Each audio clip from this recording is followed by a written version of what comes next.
Hey, Pardon My Take listeners, you can find every episode on Apple Podcasts and Spotify. Prime members can listen ad-free on Amazon Music. On today's Pardon My Take, we have football. Week 8 in the NFL. A lot of great games, a lot of great action. We have the fastest 2 minutes. We're going to break down every single game from Sunday. We're going to maybe talk a little World Series. Sorry for everyone out there who doesn't like baseball, but yeah, we're going to talk a little World Series, football guy of the week, and then we're going to do who's back of the week and send you on your way to the month of November. And we're brought to you by our friends at Coors Light. Coors Light. Do you ever feel like you're always on? Do you ever feel like you're go, go, go? I know I do, and I know when I have a second to myself where I can sit on my couch or maybe go to the bar with my friends, I crack open an ice-cold Coors Light, and I absolutely love it. The mountains on the bottles and cans even turn blue when your beer is cold. That way, you always know when it's time to chill, when you need to hit reset. Just open a Coors Light. It's mountain cold refreshment made to chill. Coors Light is cold lager, cold filtered, and cold packaged. It's literally made to chill. It's as crisp and refreshing as the Colorado Rockies. Perfect for a moment to unwind. We actually were in Denver last week, and I'll tell you, the Coors Light in Denver, even better. Go check out Coors Light right now. If the mountains are blue, tweet us a picture, especially on a Friday when you're trying to relax. That's the way to chill. Coors Light is the one I choose when I need to unwind. So when you want to hit the reset button, reach for the beer that's made to chill. Get Coors Light in the new look delivered straight to your door with Drizzly or Instacart by going to CoorsLight.com/take. CoorsLight.com/take. We love Coors Light. Thank you, Coors Light. You are a wonderful sponsor, and we love to drink Coors Light. Coors Light, celebrate responsibly. Coors Brewing Company, Golden, Colorado. CoorsLight.com/take. Okay, let's go.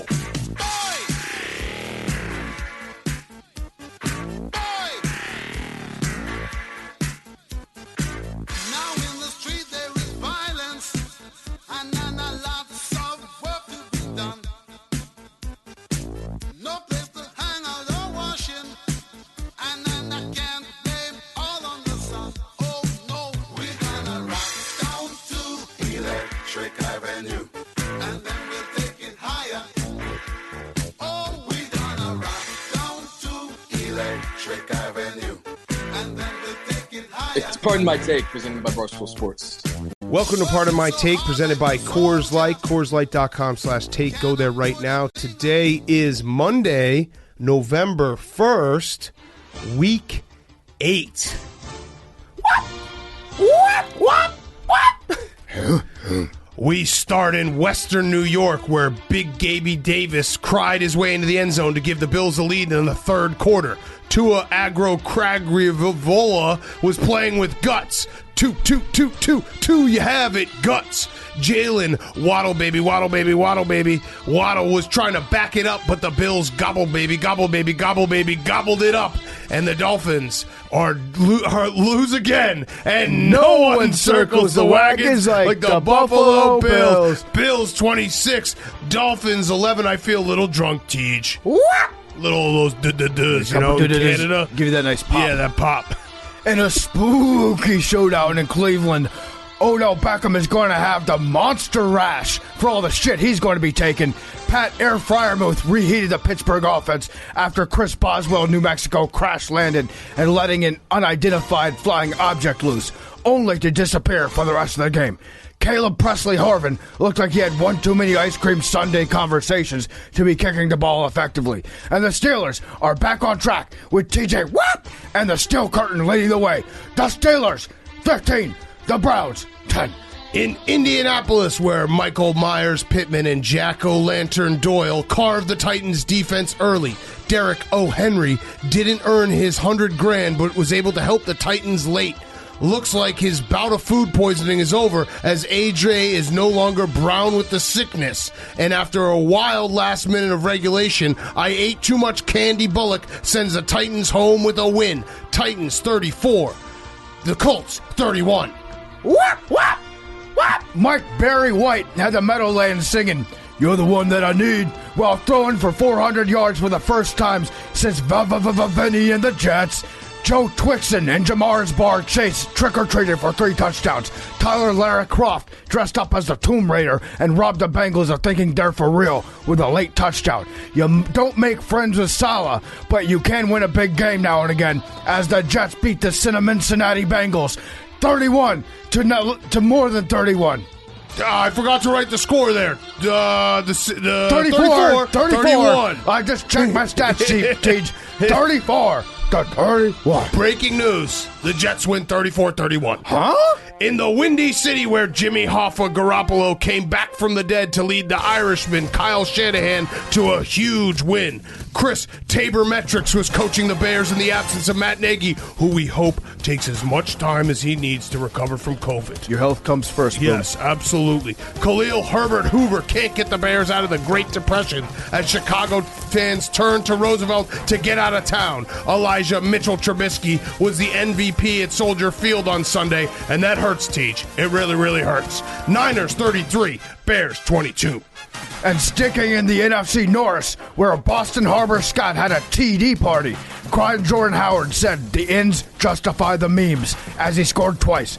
The game was well out of hand when the Eagles poured it on as Darius scooped up a fumble, and he could go all the sleigh with a scoop and score. What? Lions fans, if you're thinking about Jared Goff and yourself, don't David blow your brains out just yet. Things can always get worse. The Eagles 44, the Lions 6. Down in Houston, where Alexandra Cooper Kupp made the Texans call him daddy, dropping the voodoo clam on their face. Houston tried to give the Rams some Rex Burkhead, but they ended up glucking themselves to death because, man, do they suck. Lawsuit man Deshaun Watson is technically still on the team as the franchise waits in limbo for a trade. Rams 38, Texans 22. And we go out west to Los Angeles, where Justin Pervert was leaving too many balls exposed. Speaking of perverts, Matthew Judon Vito had his eyes looking in every direction on Sunday. Adriana Phillips found the ball like Cosette found warmth under Christopher's ass, talking to the FBI and flipping the field twice. Jagged little Bill Belichick has one hand in his pocket, and the other is wasting a timeout. The Patriots, 27. The San Diego Superchargers, 24. Standing on a corner, Jameis Winston down in NOLA. Such a sad sight to see. It's the GOAT, my lord, and his knee feels sore, dancing with an injury. But Simeon's, well, Taysom Hill's an incel. Can we get Jameis Winston's knee some frickin' stem cells? The Saints go marching in a huge win. And that Week 8 fastest 2 minutes brought to you by our friends at Cross Country Mortgage. Cross Country Mortgage is much like us at Barstool. People first group of people. They are dedicated to the fundamentals of mortgage lending, which results in a fast, convenient, and less stressful mortgage experience. Rates are at an all-time low right now. They may never get this low again. Call today for a fast, free rate quote. Our partners will save you a lot of money. Call today, and our friends at Cross Country Mortgage will give you a free home valuation that is free to you just for calling. Just like the all-star athlete, Cross Country Mortgage pushes themselves through the entire lending process. If they get blocks, they figure out ways around to get the ball over the line. Don't miss the window as rates are expected to creep up. Reach out to them and see what they can do for you. And when you connect with Cross Country Mortgage, tell them Barstool sent you. Go to crosscountrymortgage.com/Barstool to learn more about your future home buying experience or refinance your current mortgage. Cross Country Mortgage LLC, NMLS 3029, all loans subject to underwriting approval, www.nmlsconsumeraccess.org. Okay, we'll start where we always start, Sunday Night Football. Fuck Kirk Cousins. We are idiots on this podcast because we all bet on Kirk Cousins tonight. Never Why? again. Why? Never again. We try to be nice sometimes, Big Cat, because it feels like we do go out of our way to bash Kirk Cousins, which, hand up, I'm extremely guilty of. And it turns out it's for good reason. We were right to bash Kirk Cousins. And it's more credit to the Cowboys because with Dak Prescott out, we saw what it looked like last year. It wasn't this year. Cooper Rush was more than capable of keeping that offense going. And a lot of people are saying it's Mike Zimmer, and I get the usual clap back, which I'm sure you get as well, PFT, where it's like, well, you would take Kirk Cousins on the Bears. It's like, Well, first of all, no, I don't want him on the Bears. But also, it's not a rule that just because the Bears don't have quarterbacks, I can't criticize other quarterbacks. Kirk Cousins, he just loves to check the ball down. And I know people are going to say it's Mike Zimmer, it's this, it's that. I just don't get it. I don't get it. I watched them. It's so frustrating. What were they? 1 for 13 on 1 for 13 on third down tonight. That has to be on the quarterback at some point. It's pretty bad. It's pretty bad when you're at 1 for 13 levels, and I have had him on my team. Yes. And trust me, this is why I'm telling you, you don't want him on your team. I dealt with it for a while. I don't want him back, especially not when he's making so much money. Like, they can't. You're actually spending so much money on Kirk Cousins that it is making the rest of your team actively worse. Yes, and Mike Zimmer has had problems, and the Cowboys, or sorry, the Vikings should have won that game. Like, they should have found a way to win that game. And so it's not all on Kirk Cousins. I'm just frustrated with Kirk Cousins because when I'm watching them and they have 40 seconds left and no timeouts, and he's checking it down, it's like, dude, what the fuck is going on? That's the best way to put it. He's not a bad quarterback, but he is one of the most frustrating quarterbacks because he shows you how good he can be at times. Correct. And then he just reverts back to being completely Kirk Cousins. We should give the Cowboys credit. I think what tonight proved is that the Cowboys are good enough to overcome an injury to anyone on the team, except for maybe Kellen Moore. They're really fucking good. Yeah. They're really good. And, like, that's a game that, like, you bring in your backup. He's a ginger. G-word. Just going to say it. We all were thinking it. You're thinking, like, who is this guy, Cooper Rush? I know him from Action, Fire Up Chips. And they were the better team. They were the better team. And I do think Mike Zimmer is lost a little bit of his shine, and people are very frustrated with him, and I understand why, because it does feel like the Vikings, like, between Dalvin Cook, Justin Jefferson, and Adam Thielen, like, you look at the Vikings team, you're like, that they should be good. Mm-hmm. They should score more than 16 points. Yeah, I do like Cooper Rush, though. Turns out that I think just the name Cooper Rush, it implies good backup quarterback. Yes. That's a perfect backup quarterback name. It's like this guy is good enough to throw for 3 touchdowns one time a year, and then bad enough to throw for 4 interceptions in another game. Yes. Cooper Rush is a great backup quarterback name. Another fun stat about him is the Cooper Rush to Amari Cooper touchdown, the first in NFL history where the passer's first name and receiver's last name are an exact match. Yeah. That's weird because I would have thought there would have been Name Let's go. You didn't get your Gami earlier. I'm sorry about that. Yeah. But I would have thought that there would have been a Michael, like maybe Christine Michael. Yeah. Could have had a touchdown pass from somebody named Michael, or I don't know. There's nobody with the last name Matt, so that takes out like 3/4 of the quarterbacks in the NFL. Yeah. But yeah, weird stat. I do. Here's a weird stat. You know what? Kirk Cousins is 8-17 in primetime games for his career. That's weird. That's a very weird stat. I can't believe I bet on the Vikings. I'm so fucking stupid. I have a prediction. Yeah? I think tomorrow we're going to find out that this was a watermelon game. Oh. That's the only thing I can think of how we got this so wrong. Yeah. I mean, we just got it wrong because we watched the Cowboys without Dak last year, and it was a disaster. And Cooper Rush is good. Like, he was more than competent tonight. Mm-hmm. They moved the ball well. I don't know. Bad times. Bless you. I'm falling apart. Also, the Braves lost. That sucked. I was thinking the Braves were going to win the World Series tonight. We were going to celebrate that. So, Tuesday night, let's go Braves.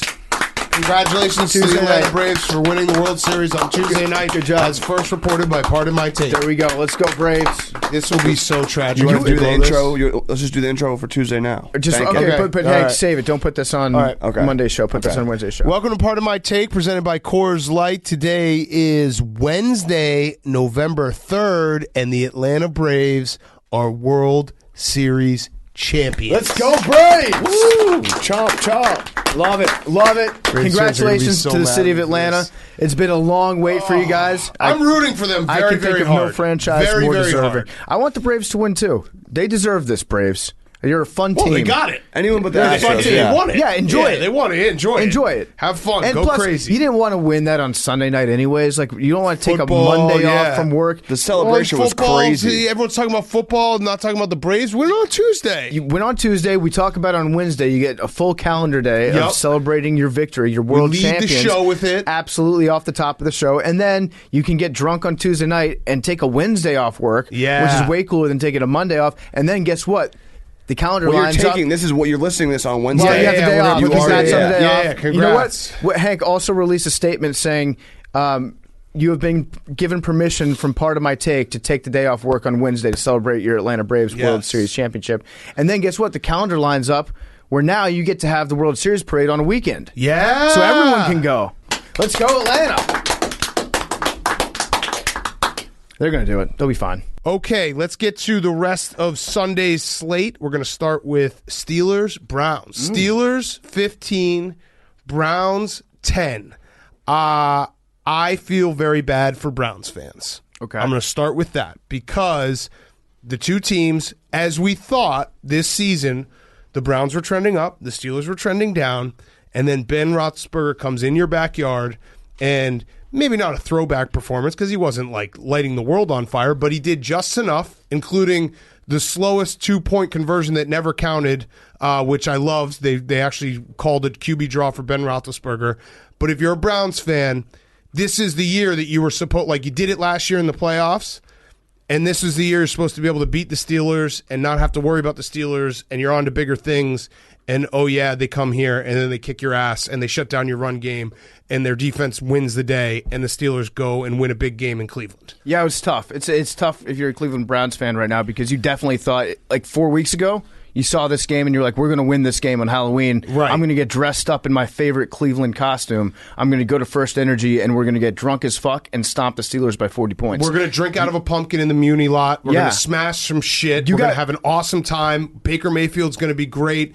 The running game's going to be great, and then none of that happened. You got pre-drunk when you saw the Steelers game on the schedule. Yes. Once they started stinking like shit, and you started pre-gaming back at the beginning of October in preparation for this game. And the Steelers, I don't actually think that the Steelers really look good today at all. Well, their defense looks good. Their defense is good. TJ Watt is a main difference. Like when TJ Watt is healthy and he's playing, the defense is very good. But offensively, they didn't look great. They did just enough. They did enough to win. Right. You don't apologize for a victory in the National Football League, Big Cat. They basically, the Steelers, from a Steelers perspective, you're actually, even though it wasn't pretty, I don't think they're built to win pretty games at this point.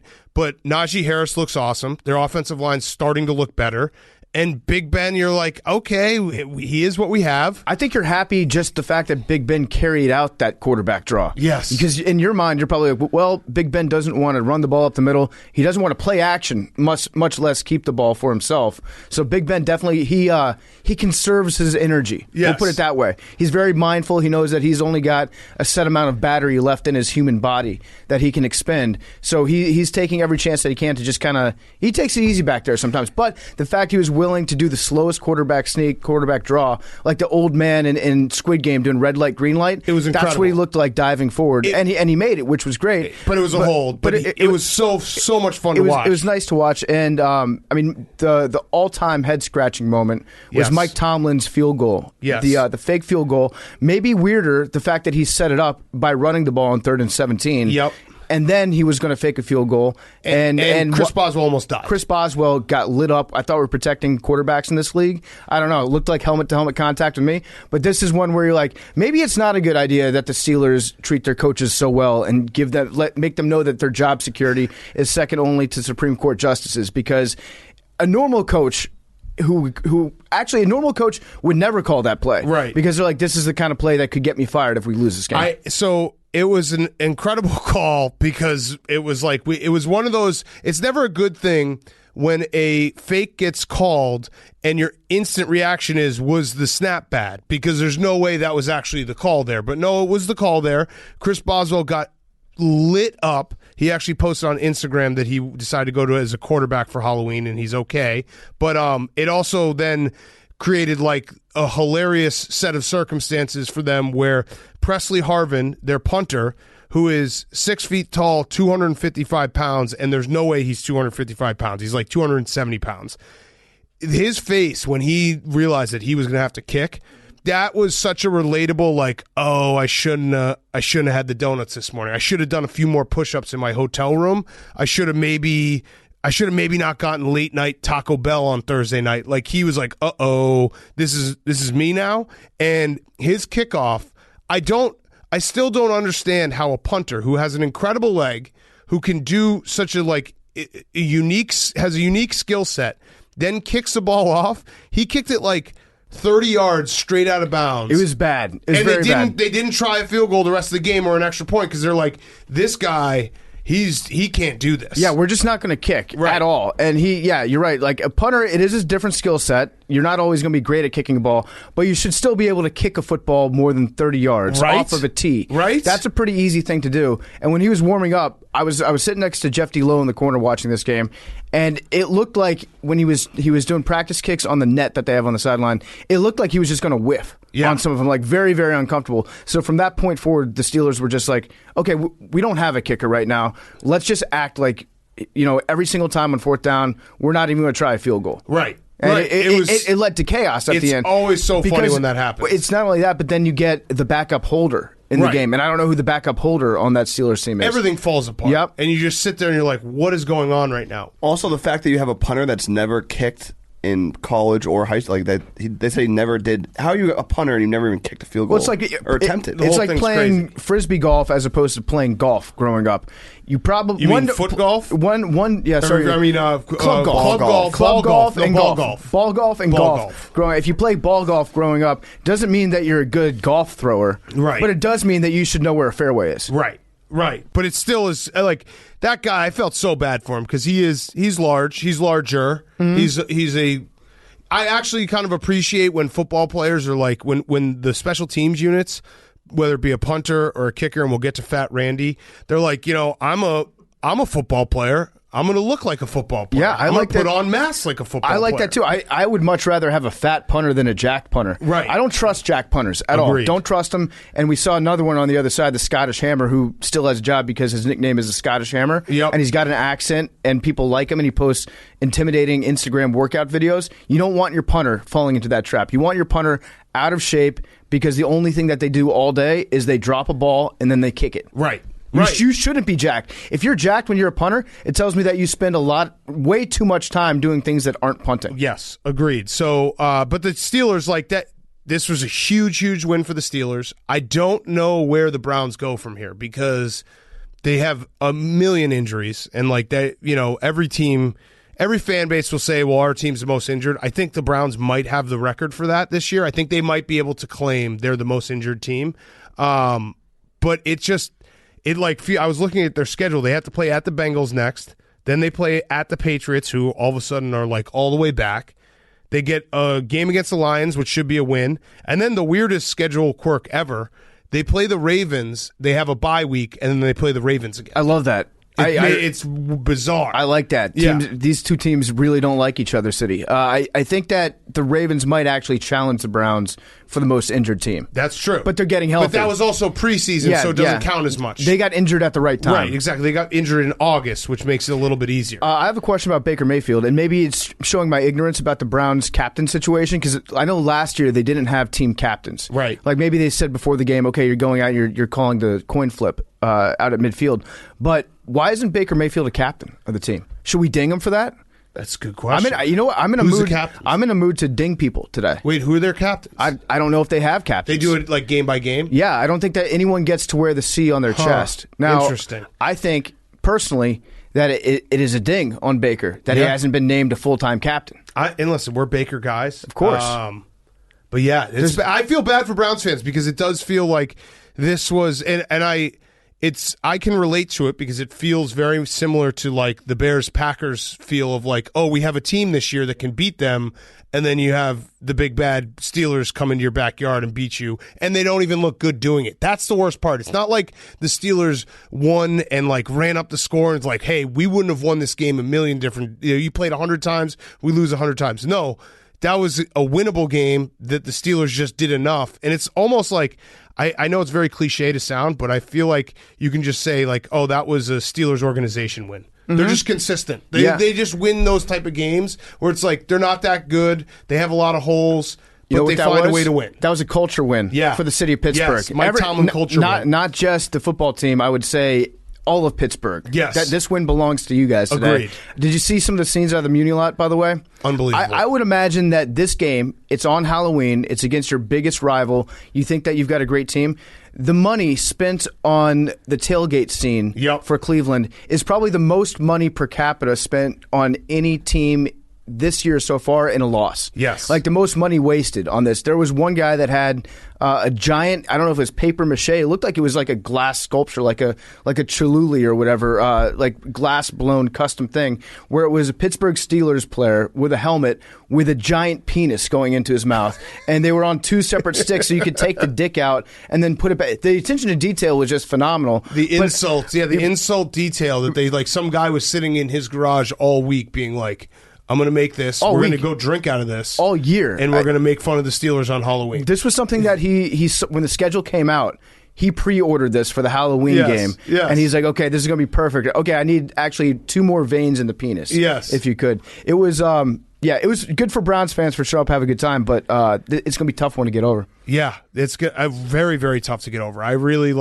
I feel for Browns fans today because their schedule is not easy, and when you look at the standings and like what's going on in the AFC, like there are some teams that are starting to separate, and especially in their own division where the AFC North, we haven't done this yet because everyone says the NFC West is the best division. Could it be the AFC North? Could it be? Yeah. Right now, I think that it has to be. Without Russ and the Niners, are below 500. The AFC North has 4 teams that are all there. At least there's no easy outs. You know what I mean? There's no team. There's no Jaguars or Jets, or the Jets won today. But like, there's Lions. There's no team that you can be like, oh, this team will get a win from them. Yeah, they're all really good. The Bengals. I would say that the Bengals are still probably the best team in that division. We can talk about them in a little bit. Yeah, I mean that's tough to say today. But the convo you have to have is rank the quarterbacks in the AFC North. Yes, because I think you love doing this. I love it. I love it. I'm going to go, and it changes literally every week. It's like it's number one. Actually, your favorite thing to say. I picked this up today, and I actually love that you do this, and I want you to keep doing it. And I think you said it like 4 or 5 times. Like Tom Brady gets that call. Yeah, he does. He does. He said it so many times today. I was loving it every time. I said it when Boswell got hit. It plays every time. When he got the helmet to helmet, their kicker. I was like, if that kicker was Tom Brady, they would have called that. Tom Brady gets that call. You just kept on saying it. I was just like, yeah, you know what? You're right. I am right. You're right. Because Tom Brady gets every call. Yeah. So ranking the quarterbacks. Okay. All right. This week, I'm going to go Lamar number 1. Okay. On a bye week, he's healthy. Probably no diarrhea right now. Yep. Number 2, I'm going to go Ben. I'm going to go Ben. Recency bias. I like that. Then 3, I'm going Joe Burrow. He still has the potential to get back to number 1. Yep. And then what? I mean, that's our guy, but yep. Go ahead. And then Baker Mayfield as of today. Where's Chris Boswell? Chris Boswell he's tied with Baker. Neither one are captains. Remember, all 4 teams can make the playoffs. Okay, are we doing ranking them right now, or are we doing starting a franchise? Oh, that's a different conversation. Okay, now let's do starting a franchise. All right, Joe Burrow 1. Ooh, okay. I'm going to take Lamar 2. I'll go Lamar 1, Joe Burrow 2. What? You don't like it, Hank? What's I wrong? think Joe Burrow is going to be a better Lamar's passer. got a better resume. He does, but I think Joe Burrow is going to be a better passer. But remember, don't forget, Big Cat, Lamar's younger than Joe Burrow. That's true. People forget that.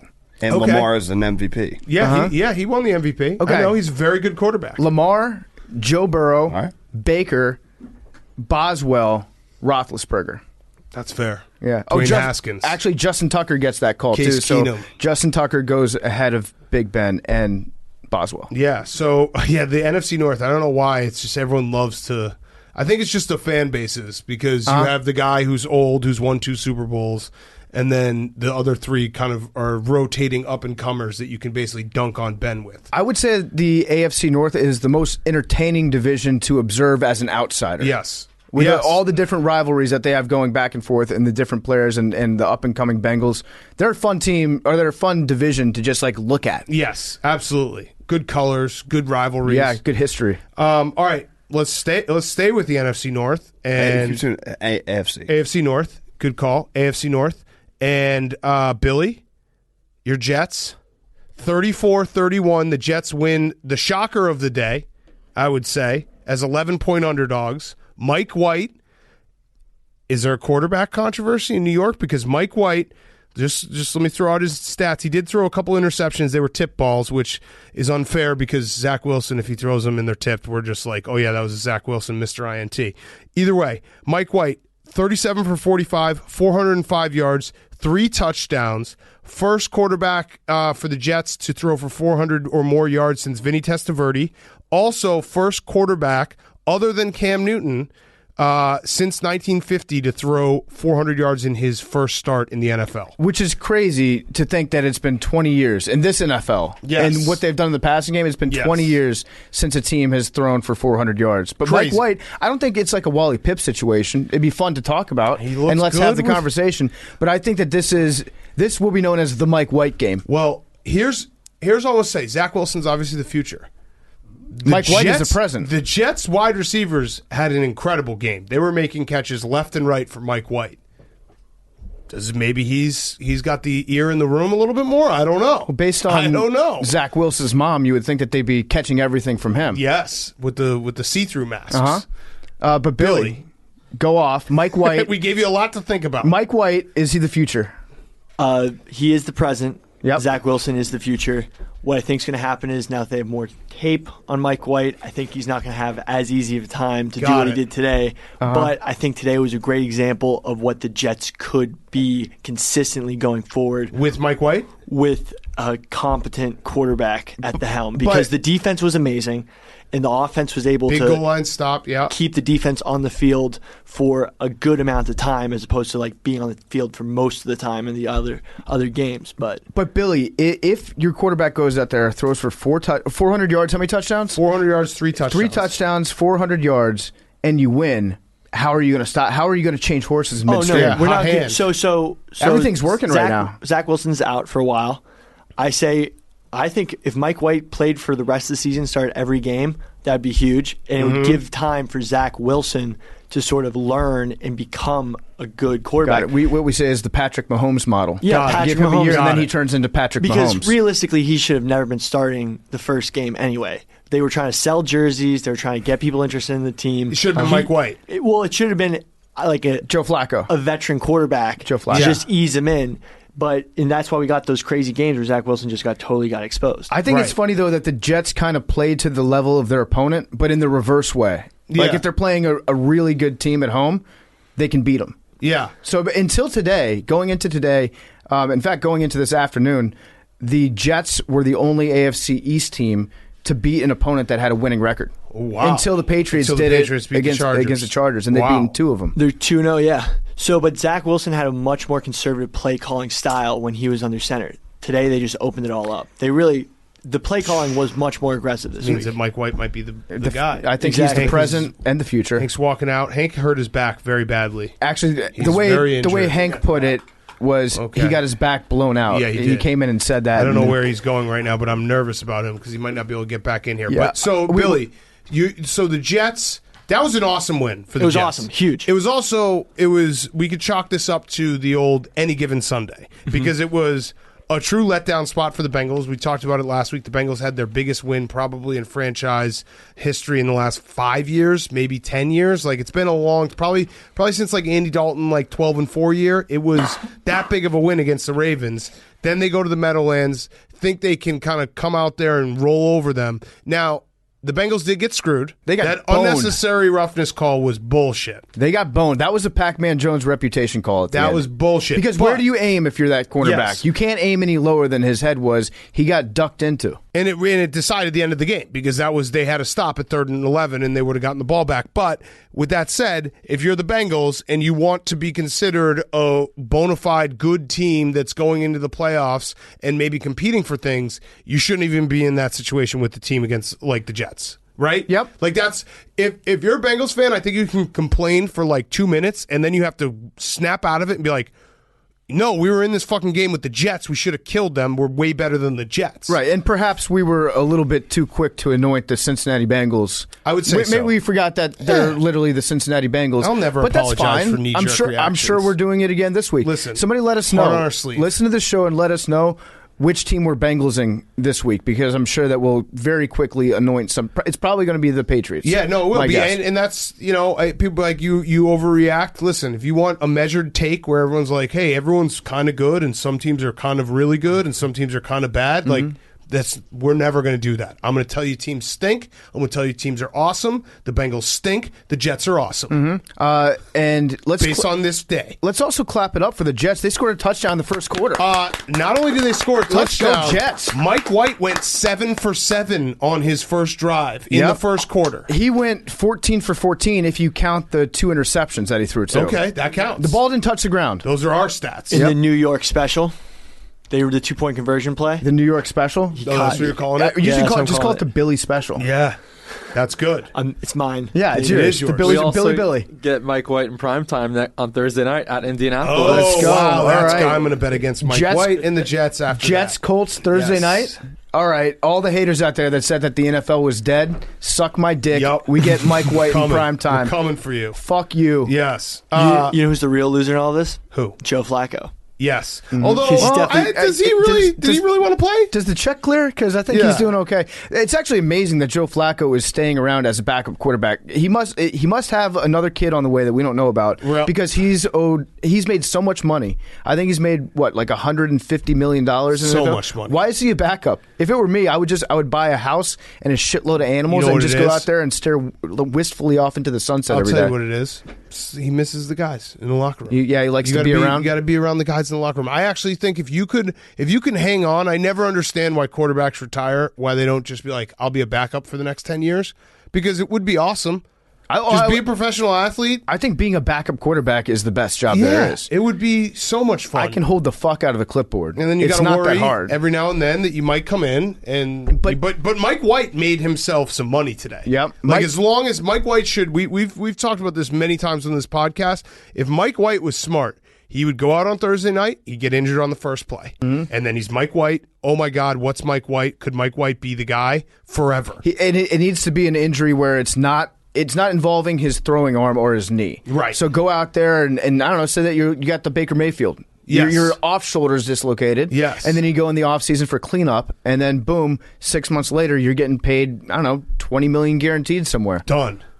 He's a free agent after this year. I could see him starting for the rest of the games. Zach Wilson stays on. They trade him in the offseason, or he gets Zach Wilson. He trade a free agent. I mean, not trade him, but he signs somewhere else. That would be just gets the bag. Awesome. That'd be next And then level. Zach That's Wilson's- Belichick style. Yeah. Just be like, we're going to trade you, dude. How you doing, Hank?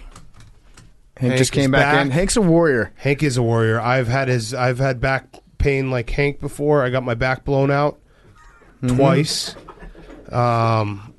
And yeah, it's not fun.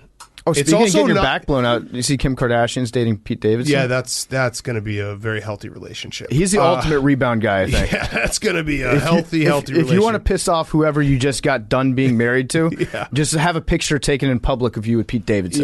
Yes. But Hank got his back blown out, and probably not By myself. by himself. I blew my back out. Yeah. He blew his back Well- out putting on his sweatpants. It's also never a good thing that I guess this is just our relationship, but I think I was your first phone call. Where you're the back kid. You're like, what do I do? Yeah, I'm not a doctor, but I'll tell you. To be fair, you wanna Big know- Cat, you wanna know he what gives happened? great back advice. Yeah, I do. I've been through it a lot. Big Cat fixed my back. Yeah. Thank Big you, Cat Big has Cat. been Showed through you back problems. You weren't my first call. I did call my mom first, and she said, Call Big Hey, Cat. That would have been funny. she was like, hey, is everything all right? Is it an emergency? I was like, no, I just hurt my back really bad. She's like, well, I'm at dinner. Can I call you tomorrow? I was like, all right, yep, all right. She did call me this morning, but she was clearly out and about. So then I was like, all right, well, I'm lying on the floor. Can I? Credit to me, Am you I going to be able to get up? You texted me and I FaceTime you because Yeah. I was like, let's get this fixed. I Let's also get this feel back like fixed. we just kind of glossed over the fact that he hurt his back putting on sweatpants. You kind of moved on from that pretty quickly, Big Cat. I know what he did. Sweatpants are the easiest pant to put on. No. I would say Listen.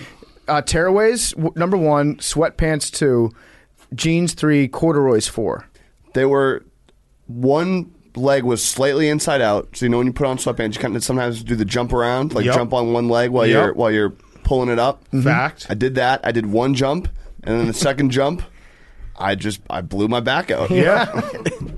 Next thing, and know- I was worried my neighbors were gonna call the cops. I was screaming on the ground, Hank. and then it's one of those things where I'm by myself. What am I even supposed to do here? I'm just You're screaming in pain. You're wiggling I thought your I way was to your phone. paralyzed. I Hank. didn't know if I was gonna be able to move Hank, again. the last 2 times I've blown my back out. I legit tried to stand up and then jumped down. Yes. I fell.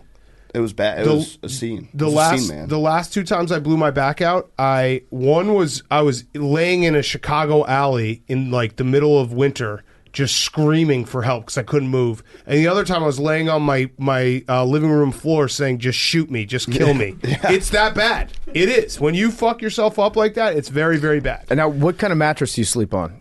Is it soft or is it firm? It's a mattress whatever firm. Advertiser, yeah. Okay. It actually is. It's a firm mattress firm. Yeah. Okay, good. Brand new. Don't use the soft stuff. Soft stuff will fuck you up. Soft stuff will fuck you up. You actually should be sleeping on just like a board. Just sleep in your bathtub. Like, yeah, just like a wood plank. Sleep on the floor. Start sleeping on the floor. That's the way to do it. Yeah, I mean, I've had a lot of time for perspective on the couch the past few days. Just, thinking about golf, thinking about being able to be here and just hang out and not. It makes you appreciate. Have to lie down. Yeah, it really does. It makes you appreciate what you got. Yeah, you don't know what you got till it's gone. I'm gonna beat this, guys. Yeah, you are. I'm gonna beat I know this. you will. And if you don't, can we? Dr. Kevorkian, what was the final finding on that? Yeah, are you allowed to kill someone? I'm of the mindset that if Hank asked me to kill him, I will do it. I'm just that good of a friend. I'd do it. I'd kill you. I appreciate that. I wouldn't let a law get in the way of me murdering Hank if that's what he truly wanted. If I'm not able to golf by spring, I'd kill you. Yep.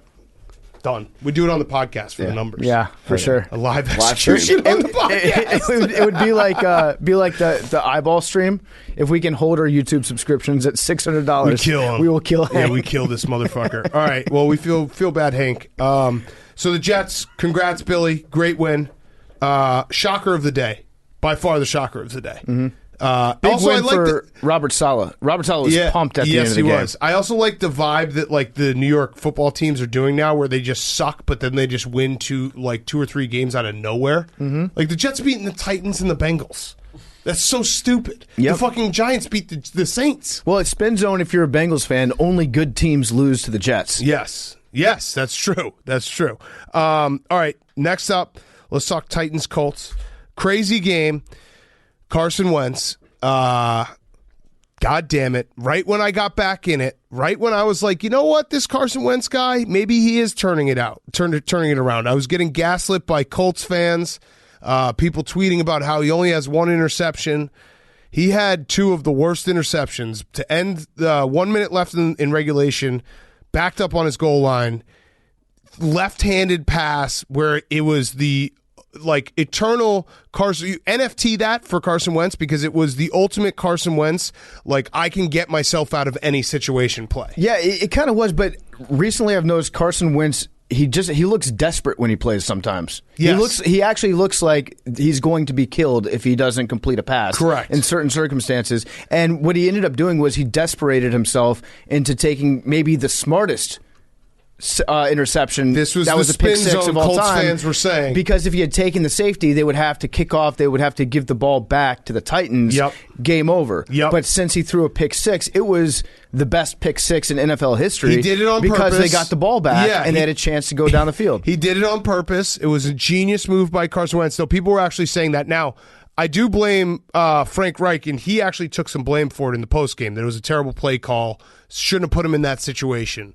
But my God, dude, sometimes, I don't know what it is about him, but he just has this fearlessness where he's like, I can get myself out of any situation. Well, I've noticed about Carson Wentz that when he looks very athletic when he's running around sometimes. He looks like an athlete where if he makes a great play, it looks sick as shit. Yep. And that's why we fall so easily back into the, oh my God, I think Carson Wentz is good trap. I don't think we've ever been at the same station at the same time. Correct. I think right when you get off it, I get on. Right when I get off it, you get back on. Yep. But he looks really good when he makes an awesome play. So you're saying you're back on. The problem is when he makes a bad play like that one, it's like staring into Satan's butthole. Yes. And you're like, I've never seen anything this ugly before in my life. It's terrible. So I think I'm officially out again 100% on Carson Wentz. So then I have to be back in. Are you back in, though? though? I mean, we can't be the yourself. same. Well, no, I'm thinking about it because we just talked about the Jets. The Jets are playing the Colts on Thursday night.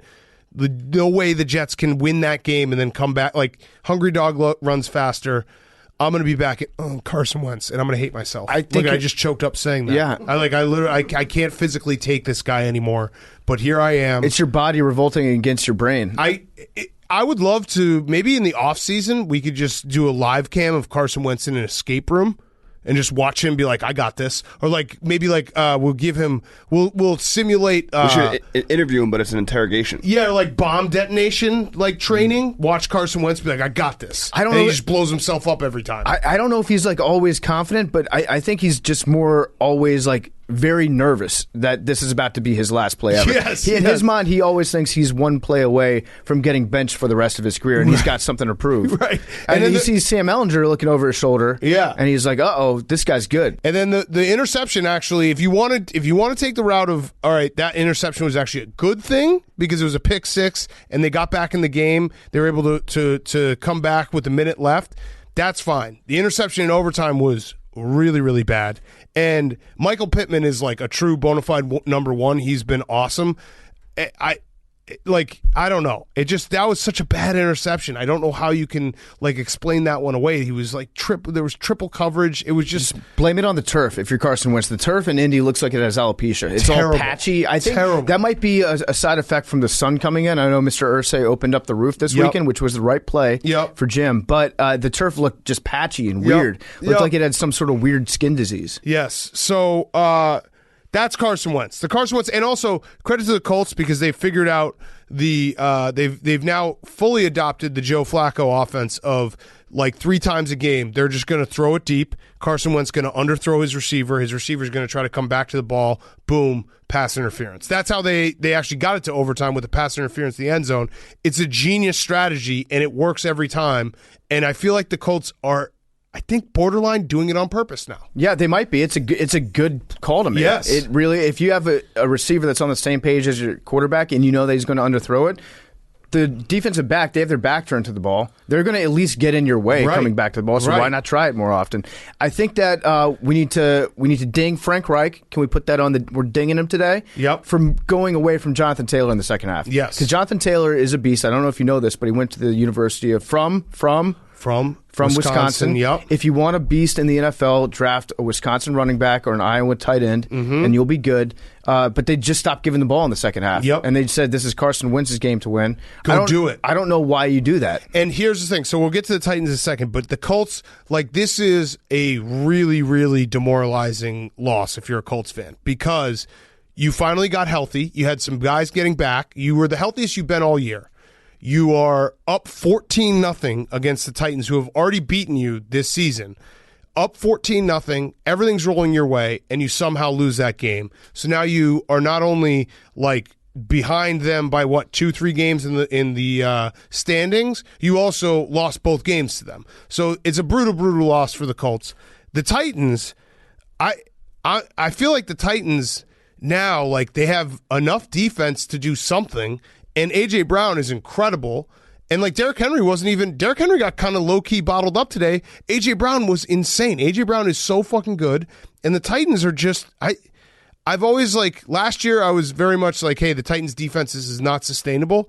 Now I think the Titans might actually be a legitimate AFC contender. They've gone through a little bit of a gauntlet here, and they've come out the other end. So if you're the Titans and you knew going into this game that Tannehill was going to throw 2 interceptions and that Derrick Henry was going to run for 68 yards, you probably would have penciled this one in as a loss. Right. Good news is Ryan Tannehill threw for 3 touchdowns. A.J. Brown had 155 yards on 10 receptions. So you ended up making it up in unexpected places, but and likewise with the Colts, what they did was they were like, we're not going to let Derrick Henry beat us, and mission accomplished. Derrick Henry didn't beat you. A.J. Brown beat you. Yeah, and I'm looking at it right now. So the Titans have Sunday Night Football against the Rams next week.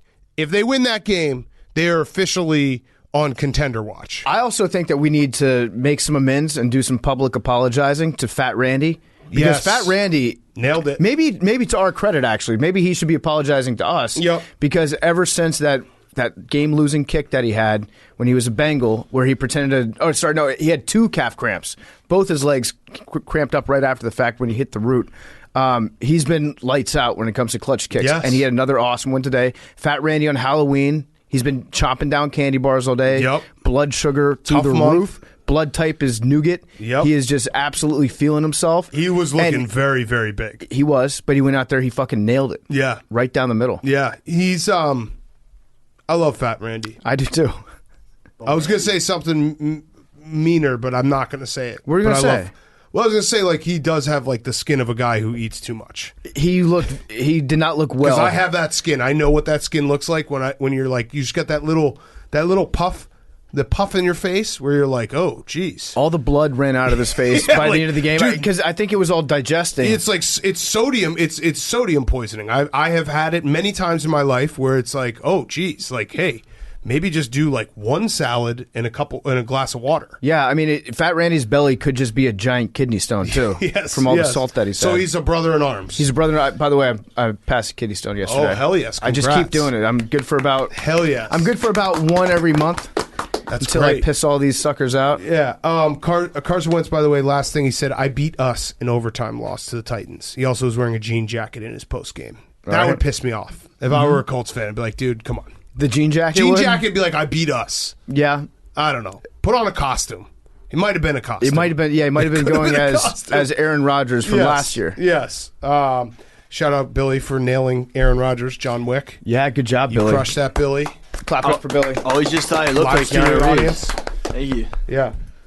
This acceptance speech? I'd like to thank Keanu Reeves. Okay. For looking like Aaron Rodgers. Nice. Okay. Nice. Good. And well vice said. versa. Yeah. Yeah. I think I've changed my mind on Aaron Rodgers, by the way. I think I like him now. I do. I think that it's the worst. What he was saying after the game, he was like, he basically admitted that he microdosed and that he goes on like hallucinogenic trips because he goes, I did some stuff this offseason. Quickest way to your heart. He said, I did some stuff this offseason that changed my perspective and I'm seeing the world in a whole new light. Can you just wait till he's off the Packers? Then I'll join you. Because I'm going to flip that on the Packers fans. If he ends up like on the Steelers, the Broncos, I'm going to be the biggest Steelers or Broncos fan next year. He changed my perspective on his perspective. Ugh. He's the worst. Maybe I'm just still high from Benny the Butcher. All right, let's go. 40. Last note on Titans Colts. If you get an interception and then you get injured, the fumble shouldn't count. That happened to Tyquan Lewis today. It was so unfortunate. He intercepted the ball. He tore his ACL. I think he tore his ACL. I don't know. And in the injury, fell down and dropped the ball. Well, the worst part was he hurt his knee, and I saw some people say that it was the patella tendon, which is what Victor Cruz had. That's the really bad one that nobody ever tears unless it's like a car accident. Yep. He tore it, fell on the ground, the ball comes out, so he fumbles it. He's grabbing his knee, and meanwhile, 6 players from each team just jump on him, trying to get the ball out as he's trying to reach and grab his knee. He's underneath the pile, just getting smoked. I felt so bad for him. Yes, I did too. All right, next up, 49ers Bears. Here's what I'm going to do. I promised myself before the season that I would not be upset about losses if Justin Fields looked like he was progressing. And guess what? Justin Fields looked like he was progressing in this game. Turns out that Justin Fields is a really good quarterback when he can use his legs, too. Yeah. So, maybe just don't keep him in the pocket all the time. Matt Nagy is on the COVID list, so we hope he gets better. Takes his time. He did not have his stink all over this game. There were fire Nagy chants at Soldier Field. And yeah, turns out play action. Slants, quick slants, letting him move the pocket, letting him run the ball. He had 100 yards rushing. He had that incredible run, the 22-yard touchdown run where he ran 59 yards in those 22 yards to score that touchdown. Yeah, maybe that's why you drafted this guy, because he's an electric athlete, and you should let him make plays both with his arms and his feet. So the Bears' defense is officially done. They're not. Khalil Mack was out, but it's over. We're burying the era of Bears defense from 2015 to 2018. It's like 2017 to. There's been different Bears defenses, but this one's 2017 to about last year, and maybe a little bit of this year, and maybe they'll pop back up. But when you give up 3rd and 19 tunnel screens to Deebo Samuel for 80 yards, they weren't tackling anyone. They weren't doing anything that was helping out the offense. It's over. And they made Jimmy G look electric. They made Jimmy G revive his career because he was clearly on the hot seat. So I'm just focused on Justin Fields progressing. He's obviously still a very big work in progress. I'm not going to sit here and tell you he's incredible. He looked better than he has the last few weeks, and that makes me happy. And wins and losses don't matter, but I also would like them to win games because I'm really sad about the fact they suck. It's a very mature outlook on your part. It's saying you're taking the macro over the micro, something that time. Your boss Alex Rodriguez taught you is important when it comes to sports. Exactly. So I have a hypothetical here. If the Bears just let's say they changed the passcode on their front gate. Matt Nagy couldn't get in, but his paycheck keeps going to him. Yep. Do you think Matt Nagy would just be like, okay, I'll just stay at home and not say anything? No. Because I don't think that he enjoys coaching football. I think he does because he does those stupid quotes like after we get fucking smoked by the Bucs and he's like, this team really loves each other. I don't know. Shit like that I don't know, all the time. But even his quotes are kind of half-assed. Yeah, like, but he's like you can tell he doesn't even want to be Googling inspirational quotes. He's a sentimental bitch. He's going off the first page of the Pinterest image results that he gets. Ugh. So, yeah, I hope he gets better. Big winner in this game. But also, take your time. Besides Justin Fields, who looked like a good quarterback today, especially with his legs, Kyle Shanahan. Yes. Big winner today. Because Kyle has gotten a very, very long leash. And I'm still of the mindset that if he got fired tomorrow, there would probably be like 6 teams that would make a call on day one. Absolutely. Including, like, I would love for him to come back to the Washington football team and team back up again with Sean McVay and Matt LaFleur and Zach Taylor and all the other good coaches that we had at one point. Yep. But it felt like it was wearing a little bit thin with Kyle Shanahan because the results haven't been there for the 49ers. Yep. And I feel like we were one game away from talking about his job. We haven't talked about his job yet. Yes. If they'd lost this one, we would have been talking about his job. Yes. Now absolutely. that they win this one, I feel like we're now 3 losses away from talking about Kyle Shanahan's job. Yes. And Jimmy G was very good, so he saves his job for at least a little bit. It helps that he played against the Bears defense that has no teeth left. They didn't punt today. The Niners didn't punt. Never a good sign for defense, but a good sign for Jimmy G.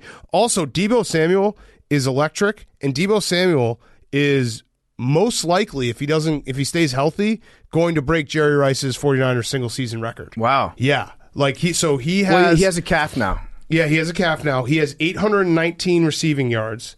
Now, obviously, it's a 10-game season or 10 more games on their season because it's a 17-game season. But he would just have to average 75 yards a game in the final 10 games to break Jerry Rice's record for the 49ers, which is crazy. So the whole this team didn't punt stat can be pretty misleading. Yeah. Because I've realized that this year because when I was growing up, if a team didn't punt, you're like, wow, they beat the shit out of them. Their offense was probably really good. The Washington football team only punted once today, and they scored 10 points. Yeah. So it's not always... No, it's not always, but in this case it was. And these games, good teams don't screw up like the end-of-half, start-of-half situations. They don't. And the Bears screw that up all the time. They should have scored a touchdown going into the half. They didn't. They got a field goal. Then they let up a big pass to Deebo Samuel, so they got a field goal, and then they scored a field goal to start the half. So it was like they should have been able to put them away, and they didn't, and that's what happens to teams that are not good, and the Bears aren't good, but Justin Fields. Okay. One thing about Jimmy Garoppolo, I don't like how he slides. He gets a lot of late hits against him when he slides. Yep. But it's almost like he's inviting the contact when he slides. I don't want to say that it's because of what he's wearing or how he's acting or victim shame. Don't do that. But there's something about him when he slides. He looks so photogenic. He's like smiling and looking for the camera as he goes down. If you're a linebacker, you just want to hit him. Yes, I agree. Again, with you. not his fault. Not his fault. I'm not blaming him. Not his fault. All right. Next game. Panthers, Falcons. Panthers 19, Falcons 13. If Matt Ryan didn't get stepped on and have his hand gush blood everywhere, would we have remembered this game? No, I don't remember a single thing about this game except for the fact that Sam Darnold got hit in his head.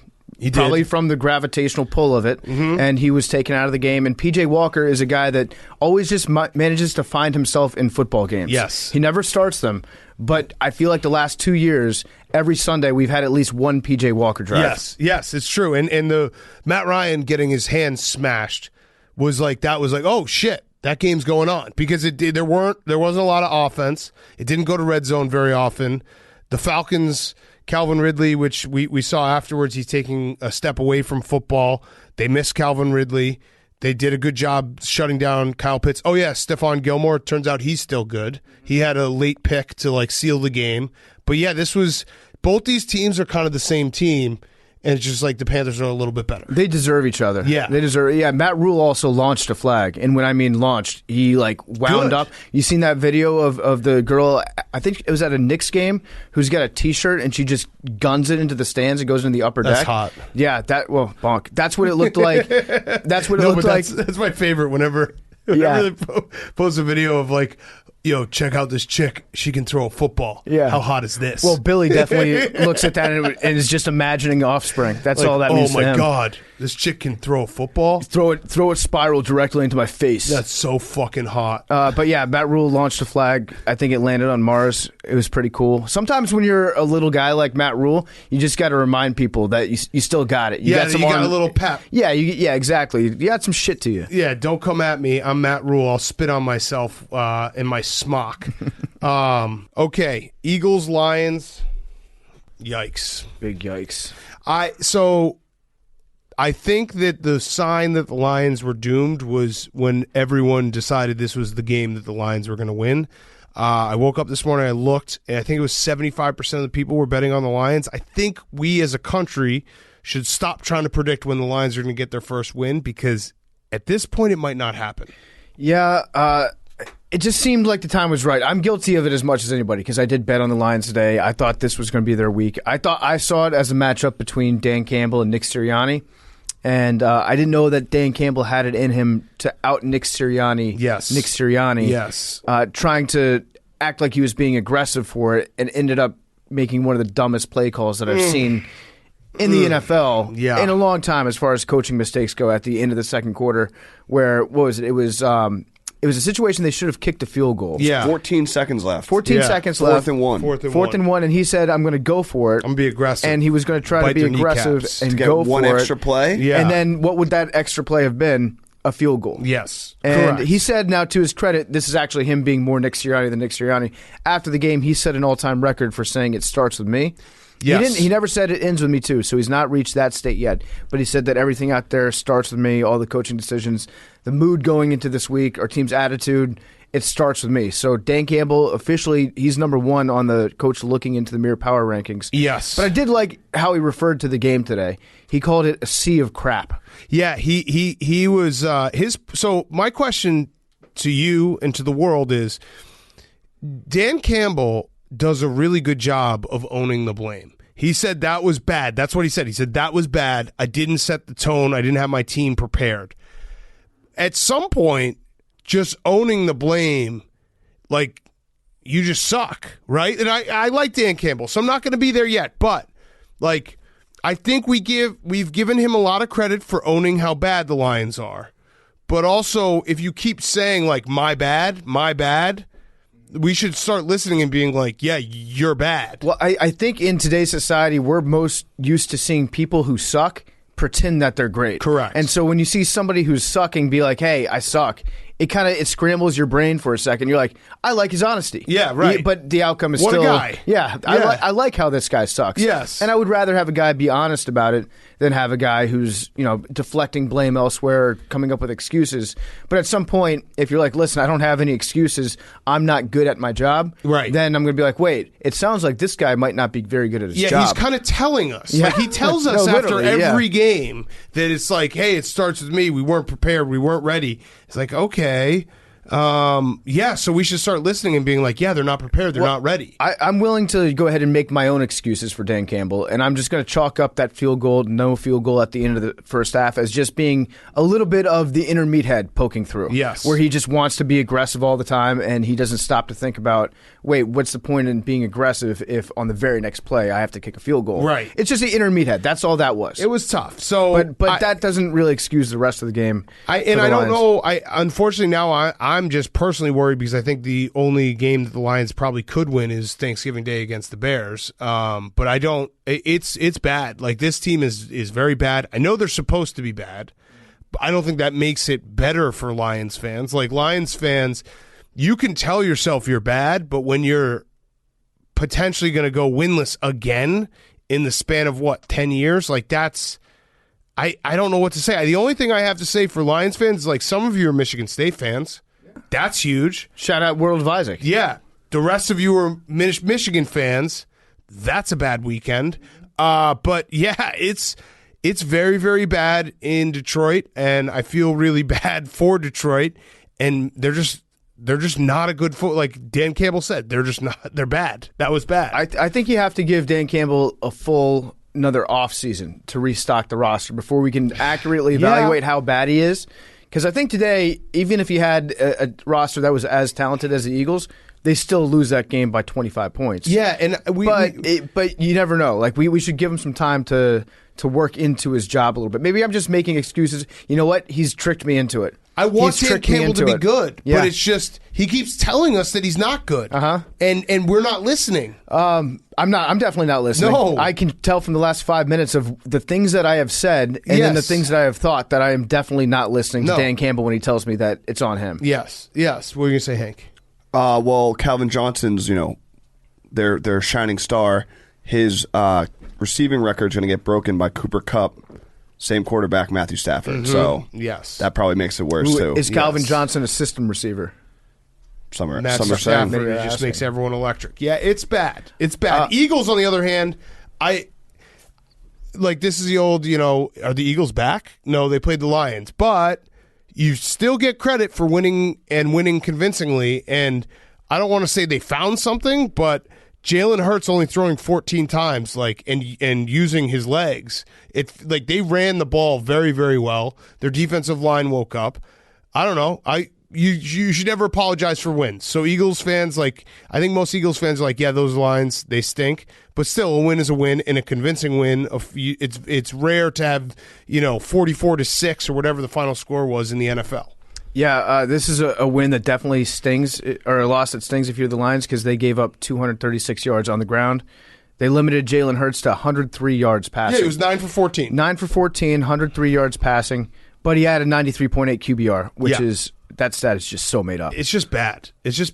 Very bad day. The camo that the coaches were wearing. Nick Sirianni has a wardrobe now that it's, well, you know what? It's October 31st. It's Halloween today. Correct. It's not even Salute to Service Month yet. Correct. It's not No Nut November yet, Nick. And they were both rocking like the shit out of that camo. He was just trying to beat us to it. I think they were trying to be first adopters of it. Yes, that's absolutely what happened. But I don't really have anything else to say besides that was bad, which is a quote from Dan Campbell. Sorry, and he's telling us. He's telling us, guys. Not a sea of crap. It was a sea of trash. I agree with Dan Campbell. Okay. Let's see. Say something nice about, again, the Eagles. I don't know. The Eagles are kind of what they are. They're scrappy-ish. I feel like Eagles fans probably wanted to lose that game too. No. You don't want to lose. Lions are now at the point where if you lose them, it's embarrassing because they're 0-8. You can't be the first team. That's why I'm dreading Thanksgiving Day. That's going to be terrible. I'll say one nice thing about the Lions. Bye week came at the right time. Mm-hmm. So they don't have a game next week. Get a reset. I don't know if you can say that the Eagles fans wish that they had lost this game. No, they want to win that game. We know a lot of Eagles fans. Their draft order. Where they also have the Dolphins pick, which is number 3 right now. Yeah, that's right. They have the Dolphins pick, they have the Colts pick, and their own, which are all top 15 right.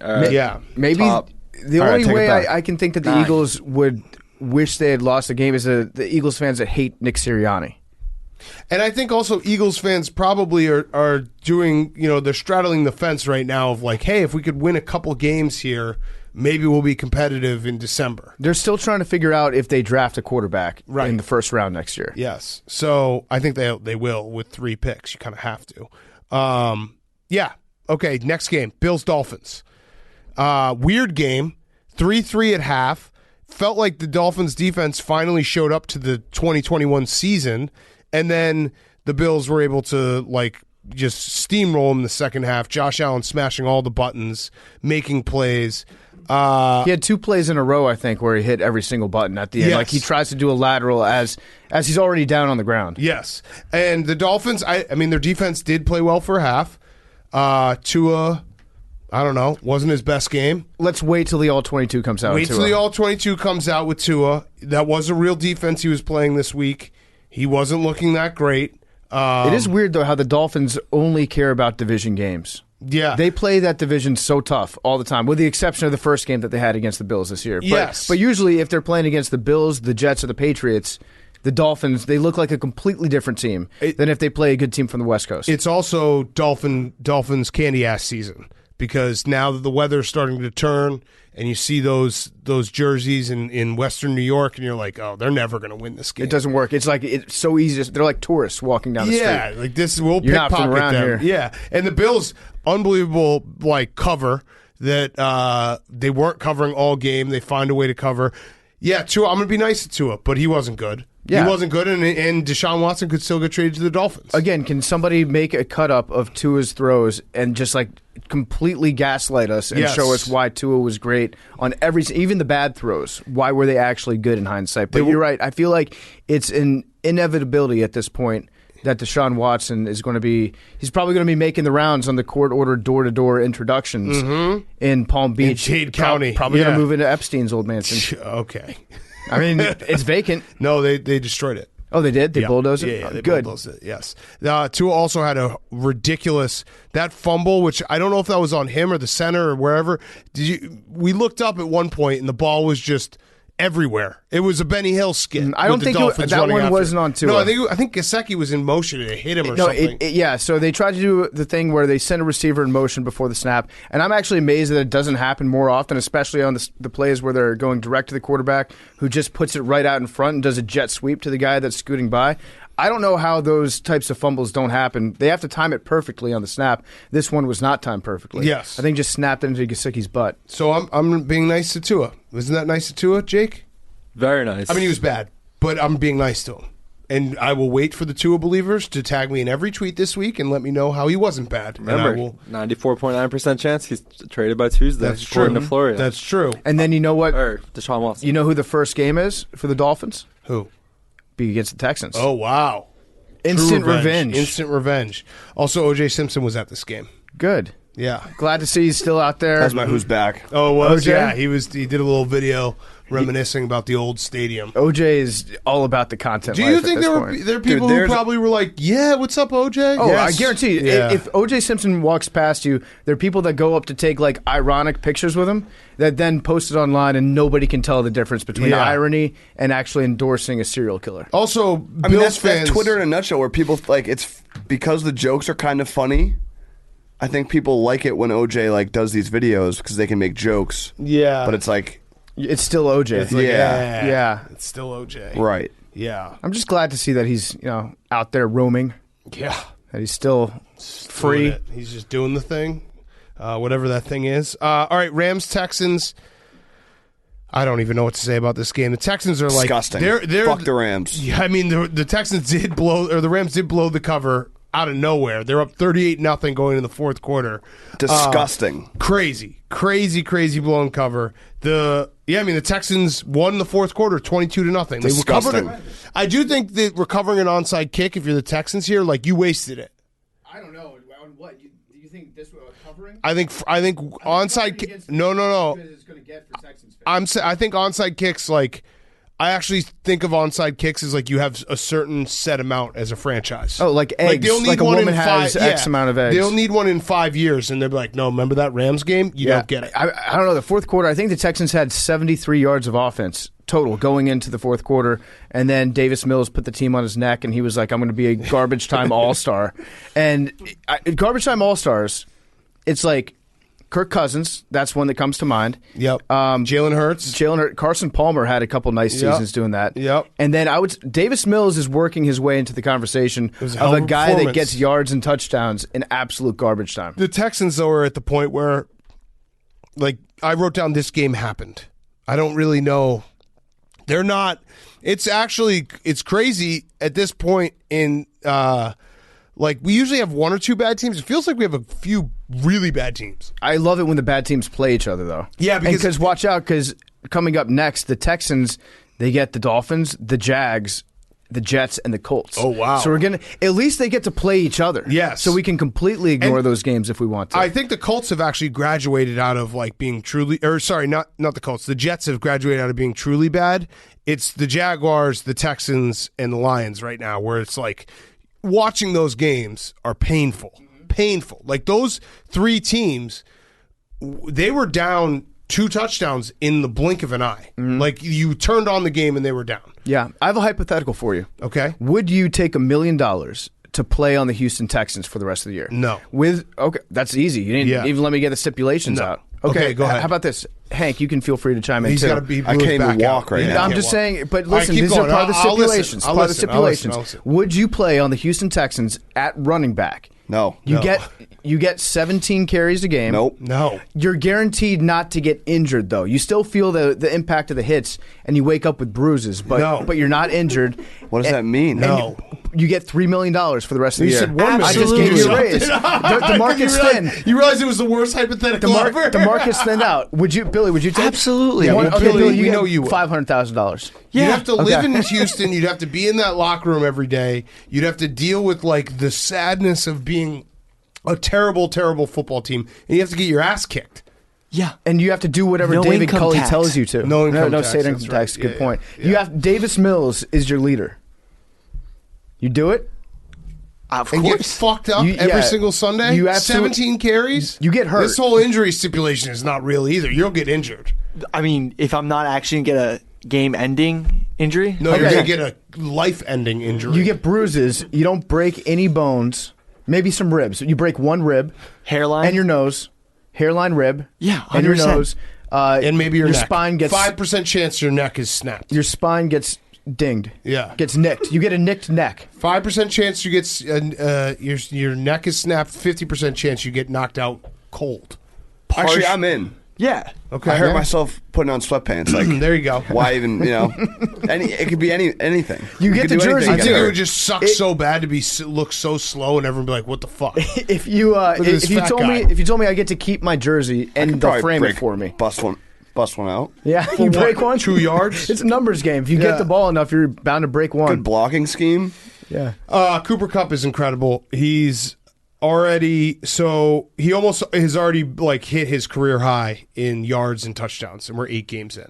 He has his career high is 1,100 yards and 10 touchdowns. He's at 800 yards, 9 touchdowns. You think he's gonna just continue to go off?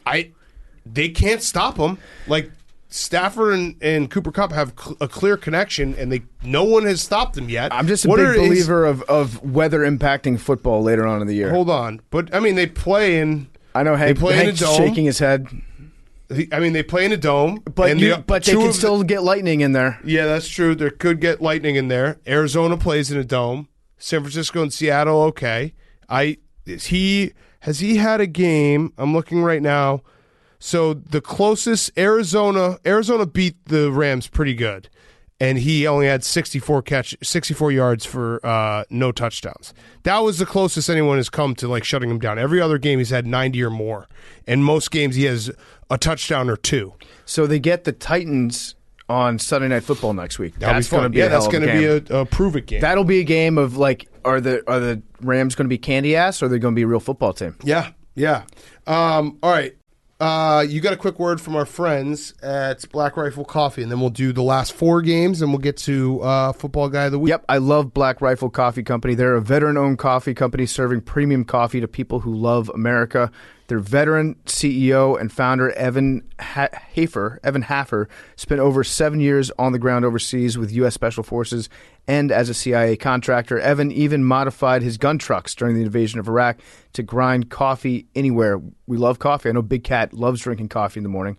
I drink about 2 cups a day. That's probably pales in comparison to what Dan and Dan Campbell drink. But still love coffee, and if I'm drinking coffee, I'm drinking Black Rifle coffee. I've got a couple of their tall boys in my fridge right now. They're mocha tall boys. Have you guys had those? Mm-hmm. I think that they have the best caffeine. I don't know if I can prove that, but their caffeine, it hits a little bit different. It's what I drink every morning to wake myself up. And they import their high-quality coffee beans from all over the world. They roast 5 days a week at their facilities in Manchester, Tennessee, and Salt Lake City, Utah. The team at Black Rifle Coffee is continually researching and experimenting with new roasting methods and coffee origins. When you think about it, coffee is it's another form of bean soup. And you know how I feel about soup. If you go to blackriflecoffee.com/take and use code TAKE today, you get the freshest coffee in America shipped directly to you. Trust me, it's delicious. Go to blackriflecoffee.com/take. Use promo code TAKE today and get the freshest coffee in America shipped directly to you. Okay, let's do Hank. The Patriots are back. Yeah, they are. Patriots are back. Patriots 27, Chargers 24.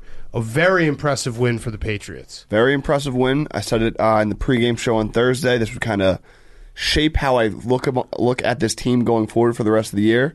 And I'm all aboard the playoff train now. Okay. All right, So Mac Jones was airing it out. They kind of opened up the offense a little bit. It wasn't just dinking and dunking. His numbers weren't as good. He wasn't as accurate. But that's like that's a one step backward for a couple steps forward type situation. This year has been a story of how much does Bill Belichick trust Mac Jones. And last week, he really trusted him. This week, if we're talking like give him the keys to the offense, it's like you give your teenage son who's driving the keys, and you're like, okay, you can now go out with your friends on weekends, but be back by midnight with the car, which is vastly different from where we were 4 or 5 weeks ago. I think the Patriots can be summed up at this point. They're like a throwback Patriots team in that they're not great at anything. They're very good at everything. Like they're just confident sound at everything. I like how that sounded. But you know what I mean? Because like Yeah. you would No you idea don't if it's watch, true, but I like you it. don't watch the Patriots. There's not one offensive player you're like, that guy's a game changer. Like, you know, he's a difference maker, upper echelon guy. Matthew Judon on defense, yes, but like defense kind of the same. They play good special teams. Like they do everything very good, and then you get a performance like this against the Chargers where it's the first time the Patriots have won against a good team this year because their 3 wins were against the Jets and the Texans. And I think we all kind of saw this coming. They're like turning a corner where they're actually going to be a team that's going to be contending for something, you know, at least making the playoffs in the AFC. Yeah, it's going to be a December to remember. Those 2 games against the Bills are going to be very exciting. Matthew Judon, by the way, the Is red a monster. sleeves. A monster. I started hating the red sleeves when I was watching him earlier this season, but it's so smart. It's a genius move to wear those red sleeves. I guarantee you he gets more holding calls against them than he would if he were wearing standard sleeves because those things pop all the time. They stand out. If they're being pinned down, you know a ref can see it clear as day. Now I love the red sleeves. Plus, if you're good wearing red sleeves, you look awesome. Yeah. If you're bad wearing red sleeves, you look like a chump. I think if the playoffs started today, they wouldn't be in, but they're right there. Like there's what? I'm pulling up the playoff picture right now. Someone tweeted at me they'd be the 7th seed, but that's, take I'm that looking with a at grain right of now. salt. There's the Chargers are 4-3. It's all because of the bye week and stuff. Like the Chargers are 4-3. They're not 4-4. But yeah, the Patriots. I still don't really know what they were doing at the end of the first half. I don't know what they were doing on goal line when they were throwing the ball. And it's like you guys run the ball very well, or at least have at times this year, I should say. And in that game. Yeah, there's been times you haven't. Yeah, and the Chargers' biggest weakness is their rush defense. It made no sense. But yeah, that was a game that they just they fucked Justin Herbert up 2 times now because they played him last year and they fucked him up. Justin Herbert also had some really bad throws. Yeah, some very un-Justin Herbert-like throws. Yeah. So my question is now. Were we maybe a little ahead of ourselves with the Chargers? I don't know. I still like him. I think Hank's right. I think that the Patriots might be okay. I think they might be realish. Okay, but also what Big Hat, it's Chiefs. The Chiefs. Yes. So here's what I was looking at. The Chiefs have kind of fucked everyone. Yes, because the Chargers' wins were the Washington football team, bad team. Chiefs, maybe a bad team. I mean, they're not good right now. And they definitely weren't good then. Raiders, a good win. With Gruden, not Basikia. And then Browns, which, I mean, that game was crazy a million different ways. Remember, it was a 47-42 game. But the Browns, like, all those wins at the time were like, oh, my God, the Chargers, big wins. I'm looking back and I'm like, wait, were they big wins or were the teams they were playing not that good? And then they lost to the Cowboys. Which they lost to the Ravens. That game was a very close game. Could have gone either way. But they lost to the Ravens, they lost to the Cowboys, they lost to the Patriots, and those might be... Like, the Cowboys are an upper echelon team. The Ravens are an upper echelon team. So I'm not saying the Chargers are bad. What I'm saying is we put the Chargers in the contender category in the AFC. I don't know if that was right. I think that the offense today was just trying to... They were locked in on Keenan Allen. They're like, I don't give a fuck what's going to happen. We're going to throw up the ball to Keenan Allen every single time. And it didn't always work out for them, but they didn't get off it. They didn't mix it up enough. And I'm looking at... I just typed on AFC playoff picture. I'm on Yahoo. Remember that website? Yahoo? Yep. It's been a while since I've been there. They got the Chargers as a 7 seed. Patriots are on the bubble as number 8. So they're outside looking in, followed by the Browns and then the rest of the teams, including the Kansas City Chiefs. But no, I think the Chargers are still good. I think they're a very, very good team. They're well coached. I don't know if I wouldn't put 2 varies on it. They're very good. They're half very good. Very, and then half very. Rabbit. It's midnight. Yeah, those are my first words of the month. Oh, okay. You know that the old rabbit thing? First month. What is that from? You set your alarm just so you can do that. You say rabbit. Well, I need rabbit. all the good luck I can get, dude. What's rabbit? It's like an old Nickelodeon thing. What is it? I don't know. Hey boys, we're done nutting. Rabbit foot. Rabbit rabbit is a superstition found in Britain and North America wherein a person says or repeats the word rabbit rabbit. I think it's the first of the month, yeah. Wake up, wake up, wake up. Rabbit, rabbit. It's the first of the month. Yeah, you're supposed to say it on the first day of the month. I don't usually do it, but I really do need, I'm running bad. So I need to just, does it have I need to be everything. the first things that you say? Or First thing you say. So you've already My ruined. first thing that I said was, why did your alarm go off? November's ruined for you. God Sorry. damn it. But I got it, so I'm about to get hot, boys. Wake me up when November ends. I don't know. The Chargers are very, very good. I'll say it with my chest. They're coming off of a bye week. They're good. And they had this performance off of the Ravens' performance. I still like the Chargers. And I think I was looking at their schedule. Here's where the Chargers are going to land in my mind. They're going to end up with a good record because their schedule softens a little bit. I think that once they get to the playoffs and they have to play another really good team, they're not going to be on that level. Like their next 3 games are the Vikings, Steelers, and Broncos, which should be winnable. Or sorry, Eagles, Vikings, and Steelers should be all winnable. They're going to end up with probably 10, 11, maybe even 12 wins. Yeah, I'm doing my math. Yes. I just don't think they're going to. I think they're not. I'm not taking them for real in the AFC. Here's what I'm going to chalk it up to. The last rookie head coach to defeat Bill Belichick was Jim Caldwell in 2009.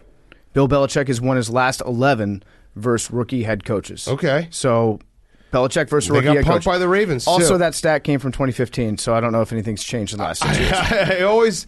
I also always just I don't know, off a bye week, I just feel like you should always have your shit in order. You should be. You know? So, speaking of which, this is a perfect segue. The Jaguars, off a bye week. I totally forgot that the Jaguars had a bye last week. That's how much I didn't miss them. They had 2 12-men on the field issues in back-to-back plays. Is that not the most insane thing you've ever heard? They got a 12-men on the field penalty, and then they had to call a timeout because they had 12 men on the field the next play. Yeah. I've never seen that. That's how badly Urban Meyer's players want to get away from him on the sideline. Incredible. It's nuts, especially off a bye. Not a good sign. But it is, in a weird way, it's indicative of what you saw with Urban Meyer today. He doesn't have any friends there. No. There's nobody around him. Usually a head coach at least has one lackey that's next to him that's hoping to suck off. Yeah, the strength and conditioning guy, coach. but he was fired before it even started. He doesn't even have a yes man. That's how bad things are for Urban Meyer. He had this quote afterwards. I didn't see that coming. I really felt we had a decent week of practice. Now, translation, we're at that point, so we you can really kind of figure out everything from a coach's post-game press conference. We've made fun of Nick Sirianni looking in the mirror, Dan Campbell telling us that he's bad. Whenever you do the good week of practice, it's kind of at the end. Well, that's also deflecting. That's the opposite of Dan Campbell, where you're like, I did my job as a coach to get them prepared. Well, Urban Meyer's never taken blame for anything in his life. He's the king of it, slipping those little numbers in there. I remember Mark Trestman's Bears were the best practice team of all time. Yeah, and it was that was it. We're good at practice. Anytime a coach is it comes down to execution out there, I felt like we had a great week of practice. Great game plan. We're all schemed up. We just suck. Everyone got to the bus on time. No disciplinary issues this week. Yeah. And then we went out there and stunk. That's your coach throwing your team under the bus. And I'll say something nice about Trevor Lawrence. Besides, I'm not going to say he's a bust just yet, but he's showing me bust-like tendencies. I can't really judge anything in this system, in the whole urban environment. James Robinson got hurt. Here's something nice about them a lot. Yeah. Here's something nice about Trevor Lawrence. His receivers stunk today. They were dropping everything for him. He should have had a much, much better stat line than he ended up with. So it's not all on Trevor Lawrence. But I am excited to say he's a bust when he does reveal himself as a bust. Fun stat: the Jags are 3-14 against the West Coast in their last 17 games. Oh, damn! Well, that's actually very good for the Jaguars because I think they're 1-17 in their last 18 regular games. So they actually improve when they go west. The 3-14 is an improvement. They should be better on the West Coast. I saw that. I had the exact same reaction as you did. I'm like, wow, can't bet on the Jaguars today. They're playing on the West Coast. Turns out it's actually a good thing for them at 3-14. Yes. They also made Geno Smith look awesome. I did see I noted it beforehand that Jaguars Seattle is one of those matchups that I just have no memories of. None. I can't think of a big moment where the Jaguars and the Seahawks played. And I looked it up. in the last 3 times the Jaguars have gone to Seattle. So today they lost 24-0. Last time, 2013, they lost 45-17. 2009, they lost 41-0. So it doesn't go well. It doesn't go well. Yeah. Not at all. It's bad. I'm looking up the distance here between stadiums in Jacksonville and Seattle. Here's the Seattle chart. Jacksonville it's got to be like a top 2 or top 3 farthest apart stadium. Yes. 3,052 miles apart. I'm going to say that's second farthest distance that an NFL team would have to travel. I feel strongly about that. I feel strongly as well. It's bad for the Jaguars. They made Geno Smith look good. Geno Smith had sick air on that quarterback sneak at the goal line. Yes, he did. He got up in the air big He time. also completed his first 14 passes. This is Geno Smith, who we saw a week ago, like not even be able to throw the ball when he needed to get that last drive. 14 passes. Geno Smith ended up 20 for 24. The Jaguars are so bad. Yeah, very bad. I feel bad for Jaguars fans. Shad Khan did say he's all in with Urban, though, which is, again, another sign that he's going to be fired very soon. Yeah, did he take his yacht to Seattle? Did he go through the Panama Canal?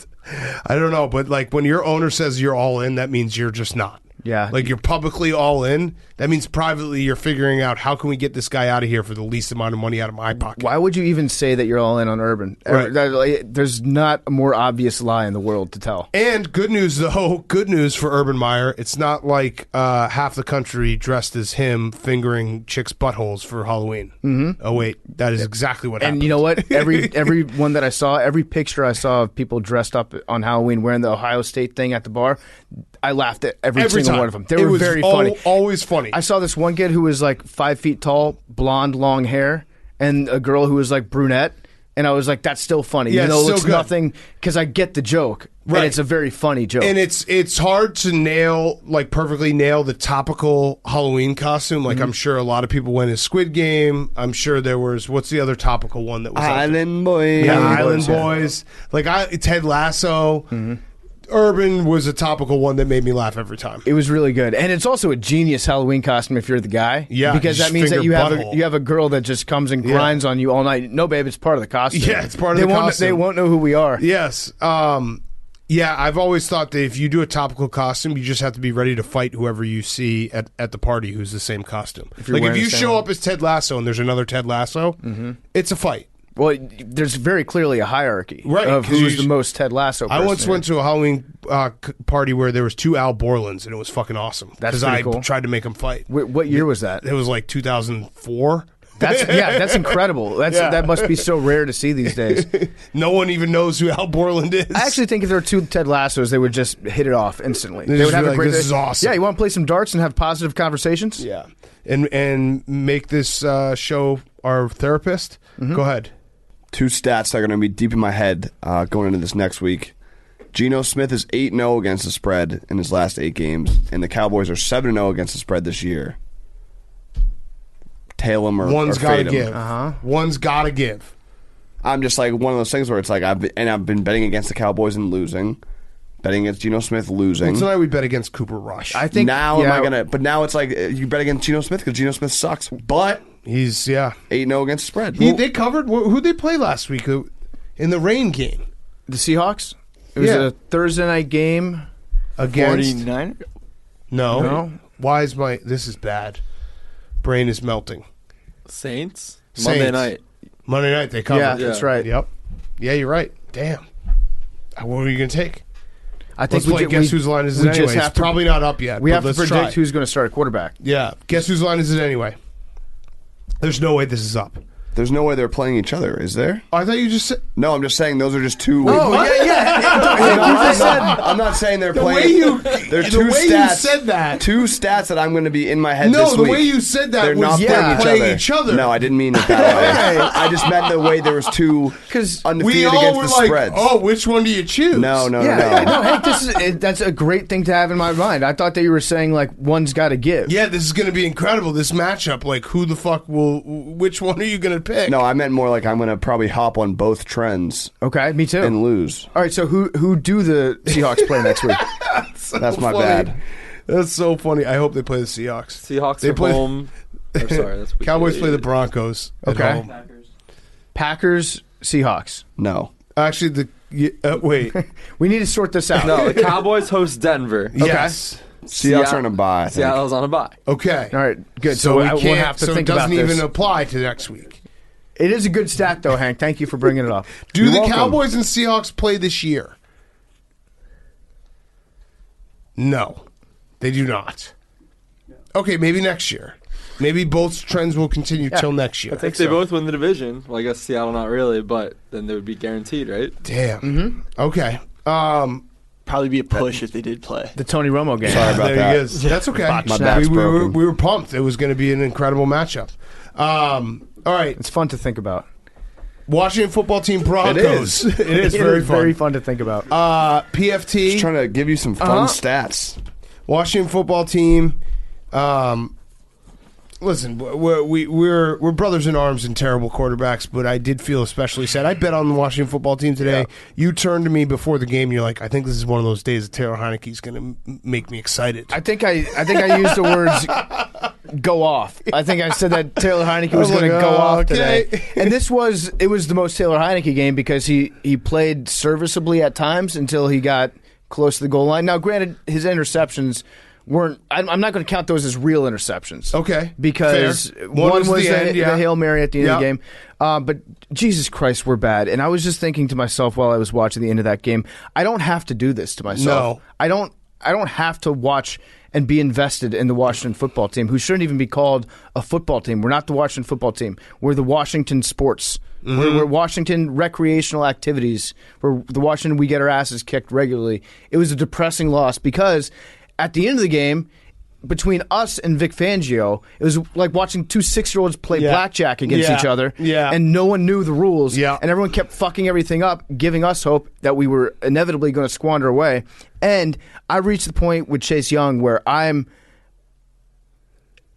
the football team's defense is better when he's not on the field. Oh. I'll just say it. I'll say it. Even though he had the fumble to maybe keep them back in it. Yes, even though they had that at the end. That was part of the legendary fumble, incomplete pass when you're running the clock out, fumble again drive that the Broncos put together. Broncos really wanted to lose that game. But Chase Young, I don't want to say that. I want to retract what I said. I'll put it this way. He's on thin ice with me. The Washington football team is on last notice? straw. Yep. Chase Young on thin ice. He's on thin ice with me right now. He doesn't seem like he's rushing the quarterback at all. He stands straight up a lot. They take him out of the game for half the drives in the first half. I don't get it. I don't know what's going on. Montez Sweat is better than Chase Young is. Mm-hmm. Chase Young, every time I see him play, he reminds me of Brian Arakpo when he was a first-round pick. Yep. And I went through this Subway phase. Commercials. Yeah, great voice, deep voice. Yep. I went through this phase with Arakpo where I was like, he just doesn't get the calls. He gets held every single play. And at some point, that just becomes a guy that can't get to the quarterback. Yep. Chase Young he doesn't even get close enough to the offensive lineman to get held. He just holds him out at arm's length. It looks like he's playing the run every time he tries to pass rush. That's frustrating on defense, but it's bad. It's bad. It was a painful game to watch, and the only thing I kept thinking about while I was watching this whole time was, why do I do this to myself? Yeah. I don't have to. It's not in my blood. I don't wake up and I have to watch the Washington football team and root for them like I have to eat or sleep.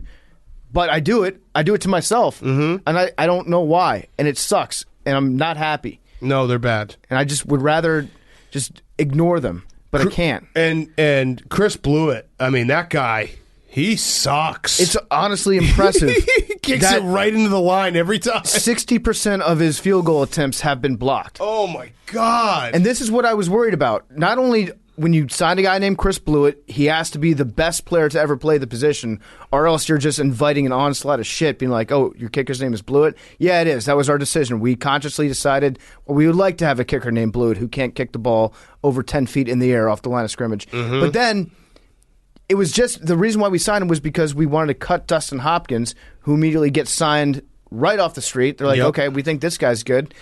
Because we wanted to show that we were holding the team accountable for stuff. Yes. And so we cut a guy that's not bad.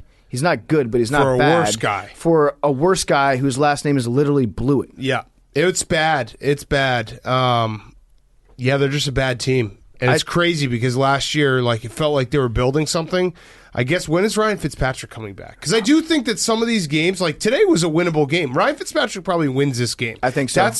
That's the beauty of Ryan Fitzpatrick. I actually would argue that if Ryan Fitzpatrick was quarterbacking for the Washington football team, they might have like 2 more wins. They could. Because Taylor Heineke he finds new ways to like blow games and just be awesome between the 20-yard lines and then just fall apart. So I saw a post-game quote from Rivera. It said that this team is still trying to find itself. Not a great thing for your head coach to say about you, that you have no identity, but it's true. They don't have an identity. Yeah. Their identity is Ryan Fitzpatrick is injured at this point. That's all. Their identity is our defense was good last year. Yeah, and it's week 8. And I saw the most pathetic fan response to that quote ever. Bear in mind, we're talking about the Broncos-Washington football team game, which was 17-10, which we've already spent too much time talking about on this show. One of the responses was, the NFL is so scripted.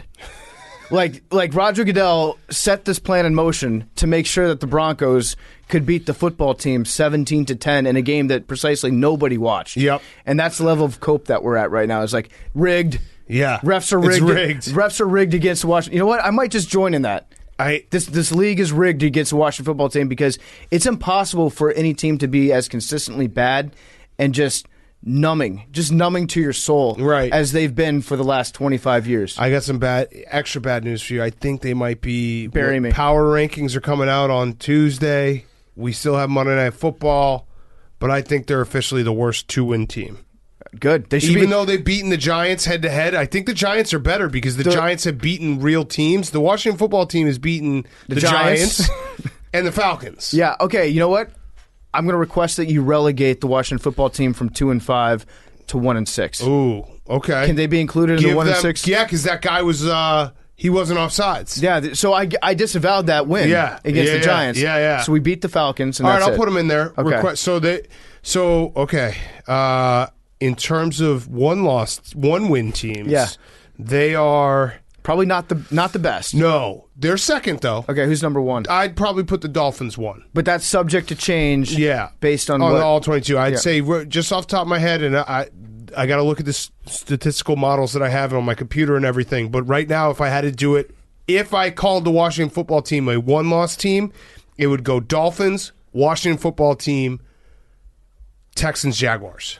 Okay, Ron Rivera, here's my advice to you. Just run the fucking football. Yeah. Just do it.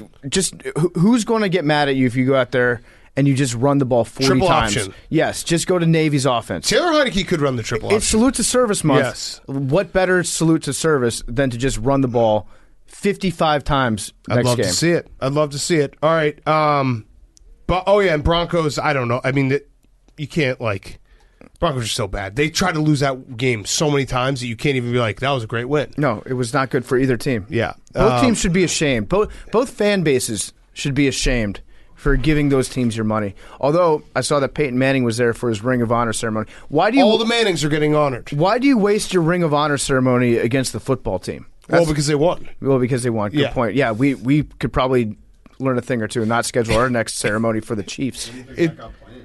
Probably just 2 days ago. Yeah, they probably they were like, hey, are you free? It's crazy the Broncos are 4-4. And I even said when they were fumbling away the game and trying to lose the game, I was like, the Broncos, what are you doing? And all these Broncos fans were replying, being like, we're not good. Yeah. We're just not a good team. But they're 4-4. Yeah. It's crazy. I mean, they've beaten some...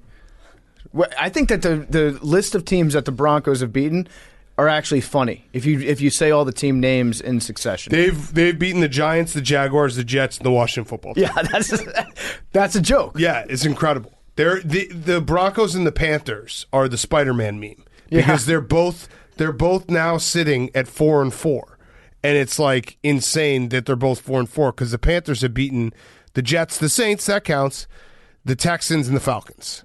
So I have a reminder for you from 2 weeks ago to remind you that the Panthers aren't good no matter what happened the last 2 weeks. Okay, good. They're not good. Right. They're not good. Yeah. All right, last game, great game. Bucs, Saints.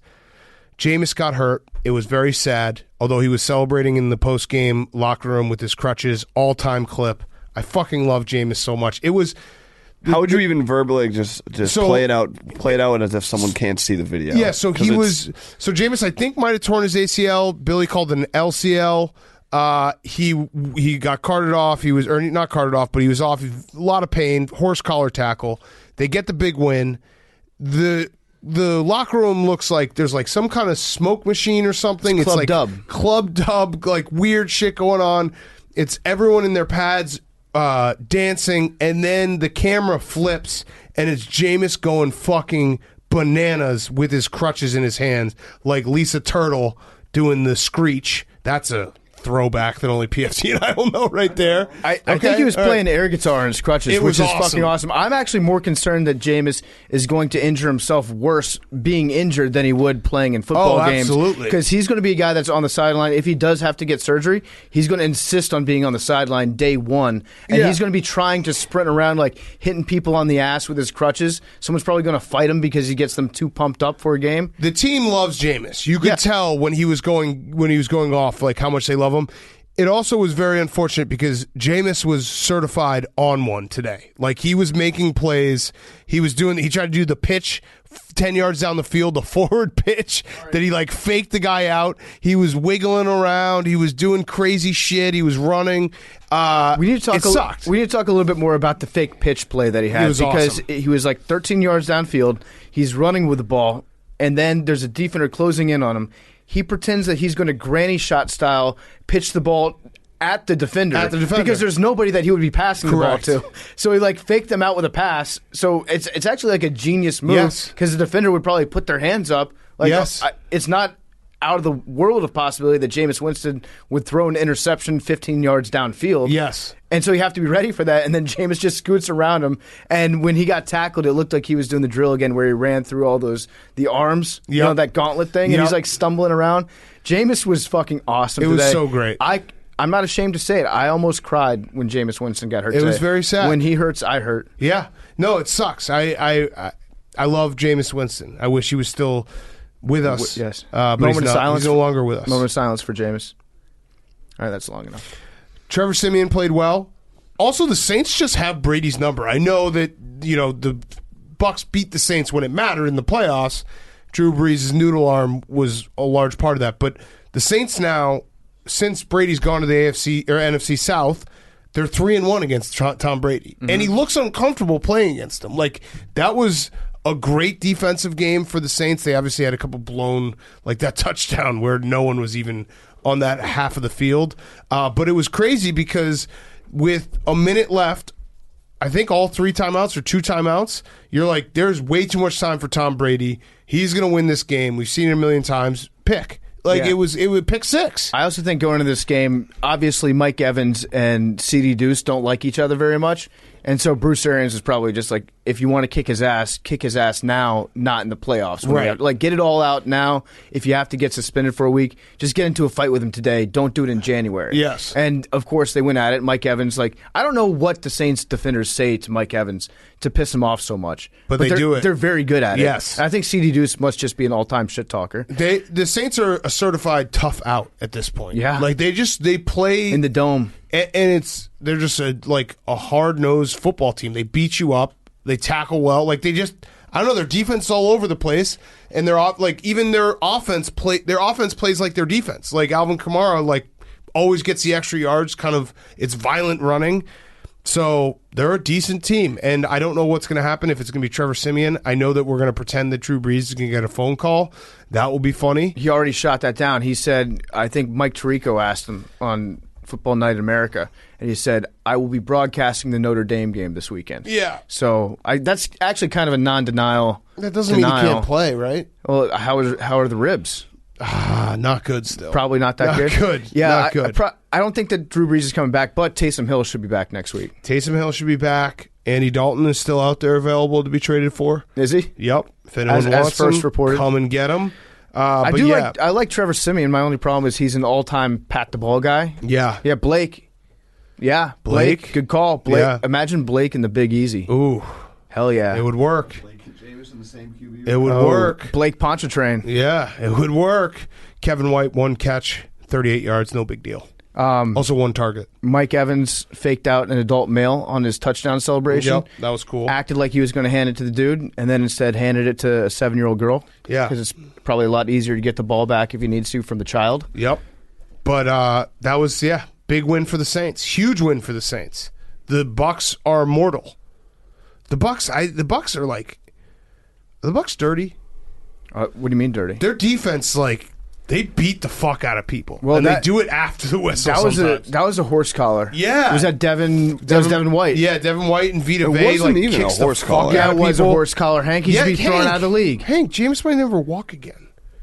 It's disgusting. All right, yeah. He should be. He got it was horse totally collar to a hell. horse collar, and they didn't just throw a penalty because James got hurt. I bet you that James is going to train in the offseason actually wearing a saddle and being treated like a horse.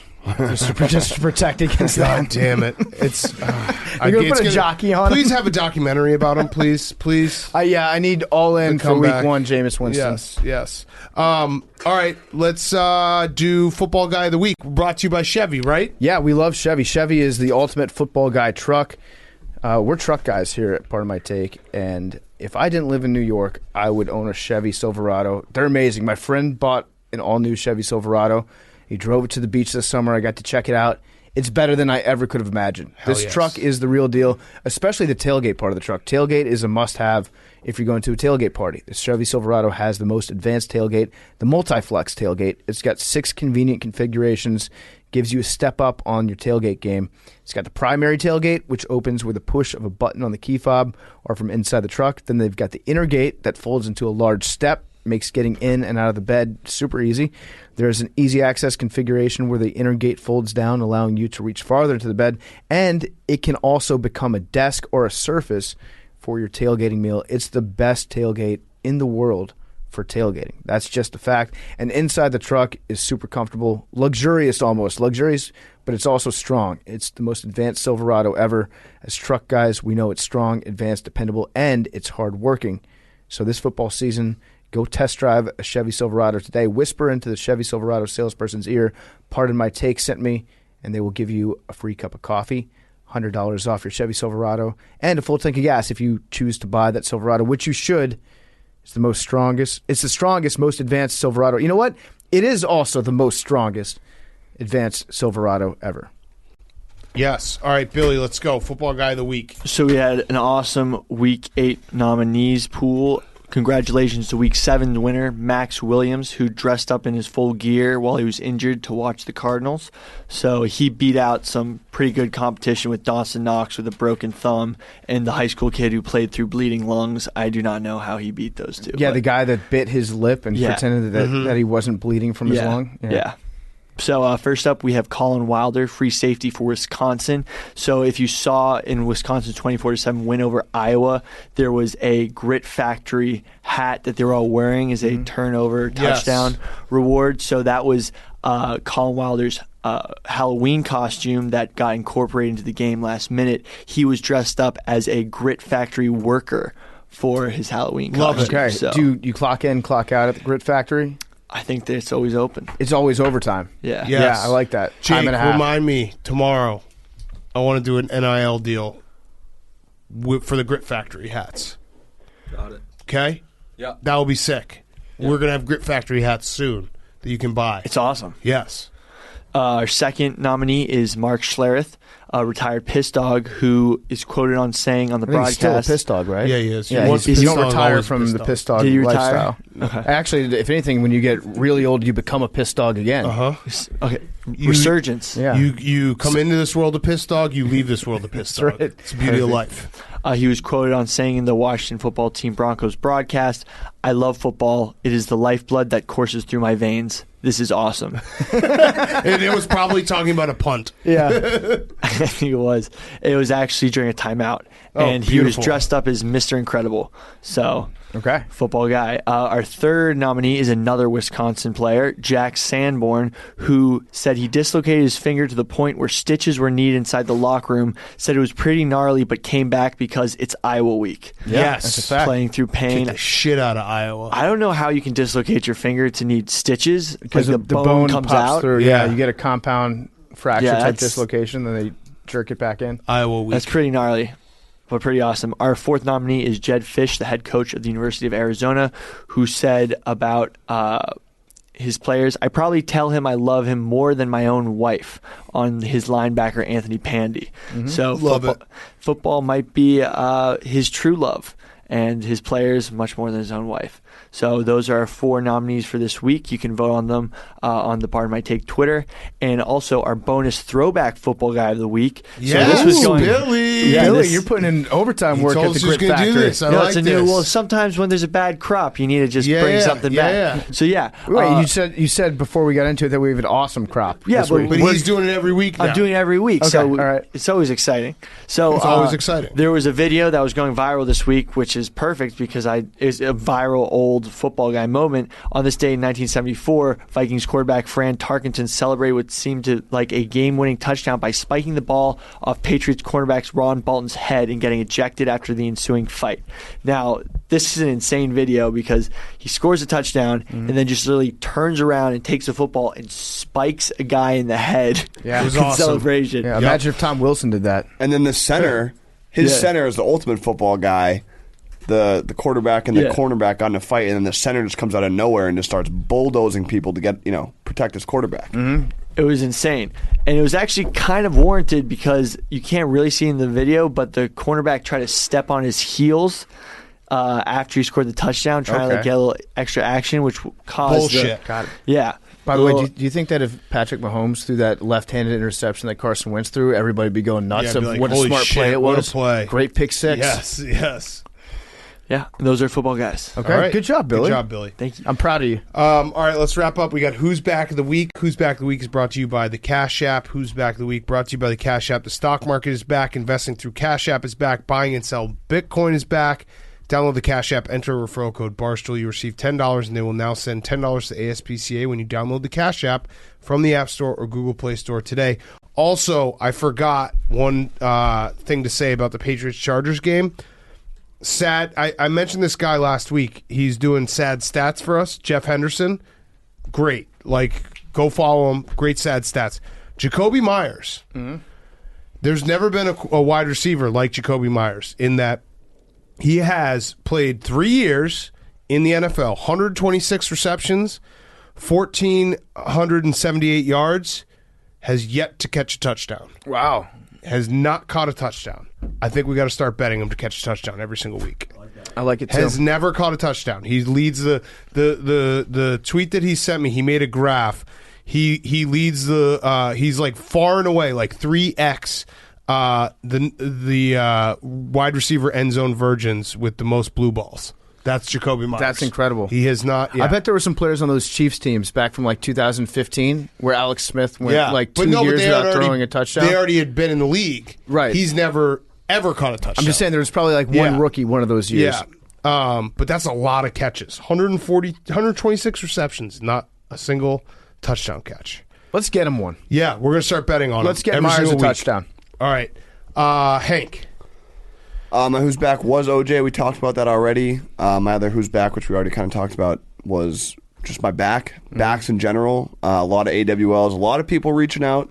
There's a lot of people telling me they've gone through similar experiences. Sucks. And not one single person was giving me any type of positive, it's fair because they're just being honest with me, but it's like, I'm in pain, I can't move.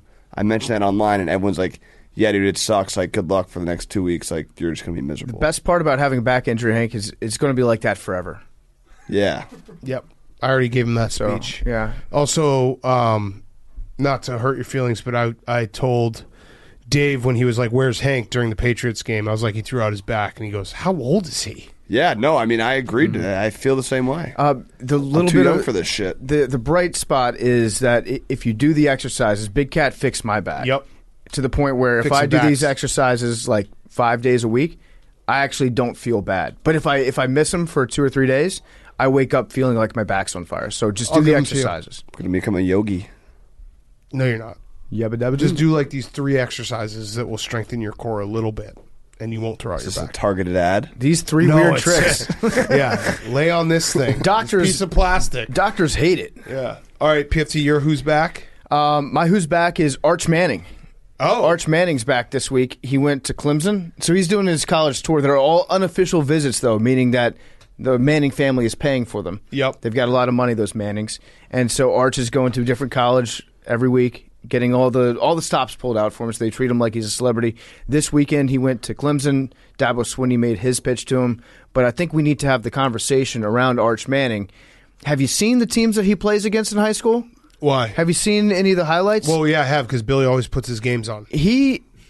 They look like they're tiny people that he plays against. Are they even the same age? It's private school, right? So his league isn't like IMG Academy, like top quality competition. He's like, from what Ben Mintz has described to me, that his league's a little like, it's kind of mid-tier. Okay. He's playing mids. He's playing mids, and I've noticed that he's very good with his feet.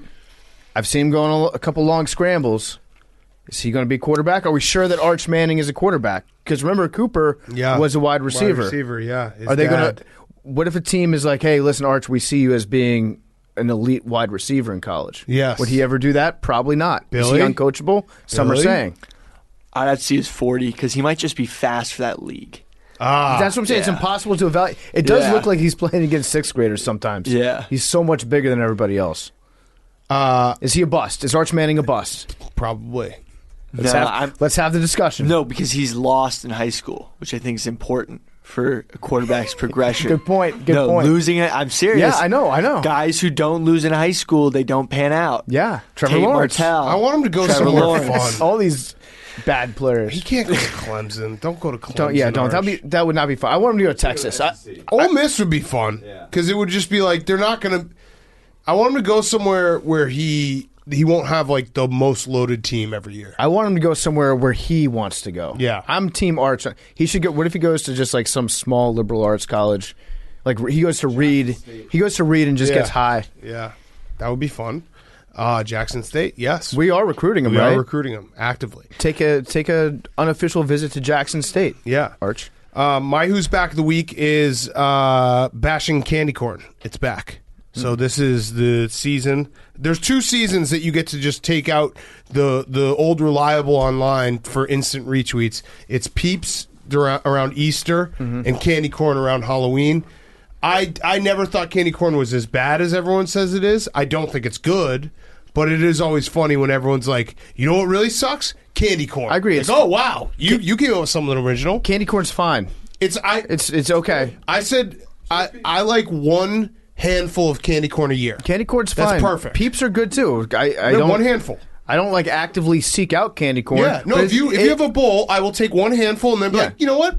It's almost like it's like swimming when we watch swimming every 4 years. Like that's enough swimming for 4 years. One handful of candy corn, that's enough candy corn for the whole year. Sometimes I fuck around with little candy pumpkins too. Oh wow! Which are I think those are the same exact ingredients, right? Think it's so. the same thing. Yeah, but they taste different. Speaking it's of like the all Olympics, all one the tastes like M&Ms pumpkin. tasting different. Yeah. Olympics and back. Only 100 days till the Winter Olympics. Oh, thank God! Goody. That's a lot. That's a lot in a little amount of time. Is Lolo Jones playing? She doing the winner, the bobsled? I don't know. She's like a world champion bobsleddist. Yeah. Is that, by the way, I just realized you threw out your back on Halloween. Like bobsleddists. Like when everyone's going out for Halloween, that's very sad. I mean, I was going to the movies, so I don't think that matters. So it's already sad. I guess. Did you watch the movie that you were going to go out and watch at home? I was going to spite... I tried to spite watch it because I was so mad at myself for hurting my back trying to go to the movies by myself, which now sounds sadder now that Big Cat said that. No, I didn't mean to do that. And then I was like, all right, I'm going to watch the movie, and then I fell asleep during it. Did you guys dress up for Halloween? Jake and Billy? What were you, Billy? A football player? No, I was Woody from Toy Story. Oh, nice. Jake? And not Buzz Lightyear? That's an all-time miss on your part, Billy. The Woody, you are such a moron. No, but the Woody costume is so much easier to put together. What? Hat, a vest. Yeah, a hat, a vest, cowboy boots. Did you walk around with a badge? I did not have a gun or a badge. Okay, sure. It's just call me Major. It is so much easier to throw to. I went as Woody if he was if instead of being a cop he got drafted into the United States Marine Corps. Jake, what were you? I went as Blake Bortles. Really? Yeah, I borrowed. Can I see a picture? I don't have any pictures. What do you mean? I just don't have any pictures. Damn. What was your Blake Bortles costume? A Blake Bortles jersey from the studio that I borrowed. All right. That's it. You didn't shave your head? No. You didn't put on a skin-colored yarmulke? That would have been funny. Yeah, that actually would have been good next year. Okay. Jake, why don't you go with your who's back, and then Billy will wrap it up. My who's back of the week is Maction. Yes. Is back this week. We see the streak every year. Starting Friday was the beginning of 27 straight days of college or NFL football. Great time of year. Yes. Very good time of year, yeah. Also, I'm cooking up an awesome sweatshirt where it's essentially the sweatshirt bets might be cursed, so it's going to be you can bet any of the games. I think there's 5 games this week, 3 on Tuesday, 2 on Wednesday. You can bet all 5 if you want. If you win even one bet, you get the sweatshirt. So it's an unbelievable deal. You only get one sweatshirt. You can't go like 5-0 and get 5, but it's going to be awesome. So tune in for that. Billy. I actually have a bunch of stuff. Okay. Steve Buscemi is who's back because he just dressed up as the "How you doing, fellow kids" meme. Mm-hmm. So that was pretty cool. It was. Jake Paul's fighting again in December. Tommy Fury, so he's back. Curses are back. Everyone who's appeared on the Manning broadcast has lost. I was going to say after. Tom Brady, right? Yeah, Tom Brady lost. Everyone else lost. Who else is back? Josh Allen is back. He's like this. I mean, he's not actually back. These are just some stats I wrote down. So Josh Allen is tied with Cam Newton for the most rushing touchdowns by a quarterback in their first 50 games with 28. Whoa. Yeah, which is kind of cool. It's very cool. What else? You don't have to. Well, I got stuff. I don't. Mike White. How many of these things how many things are actually back? Yeah, like is Mike but also White it's not back? like Is a Mike White requirement. Who's you don't back? get extra points here. No, Well, I'm going to give him extra points. Okay. Yo, Mike White tweeted Peyton Manning, "I'm going to break your records one day," and technically, his passing yards stat he's kind of on track for with his first start. Yeah, that's 405 yards a game. Peyton Manning, total career touchdowns for the New York Jets, 0. That's Yeah. true. Goose egg. Cooper Rush also beat out Mike White on Dallas in 2019. So kind of a little connect the dots, like full circle. Both of them started and threw touchdowns For different teams. different teams. Different games. Yeah, but they're on the same team at Wild. one point. That's wild. That actually is wild. Yeah, wild. All right, numbers. 69. Good job, Billy. 8. 97. Right, Bill, you get 2 extra points for that. 92. Oh, we've had that one. So close, Hank. Armadillos. No. Have we had it? Yeah, we have. 92 we have had 3 times. Make Oh. it 4. Okay. Armadillos are prone to socialism. Love you guys. Talking away, I don't know what to say. I'll say it anyway. Today's another day to find you shying away. I'll be coming for your love, okay?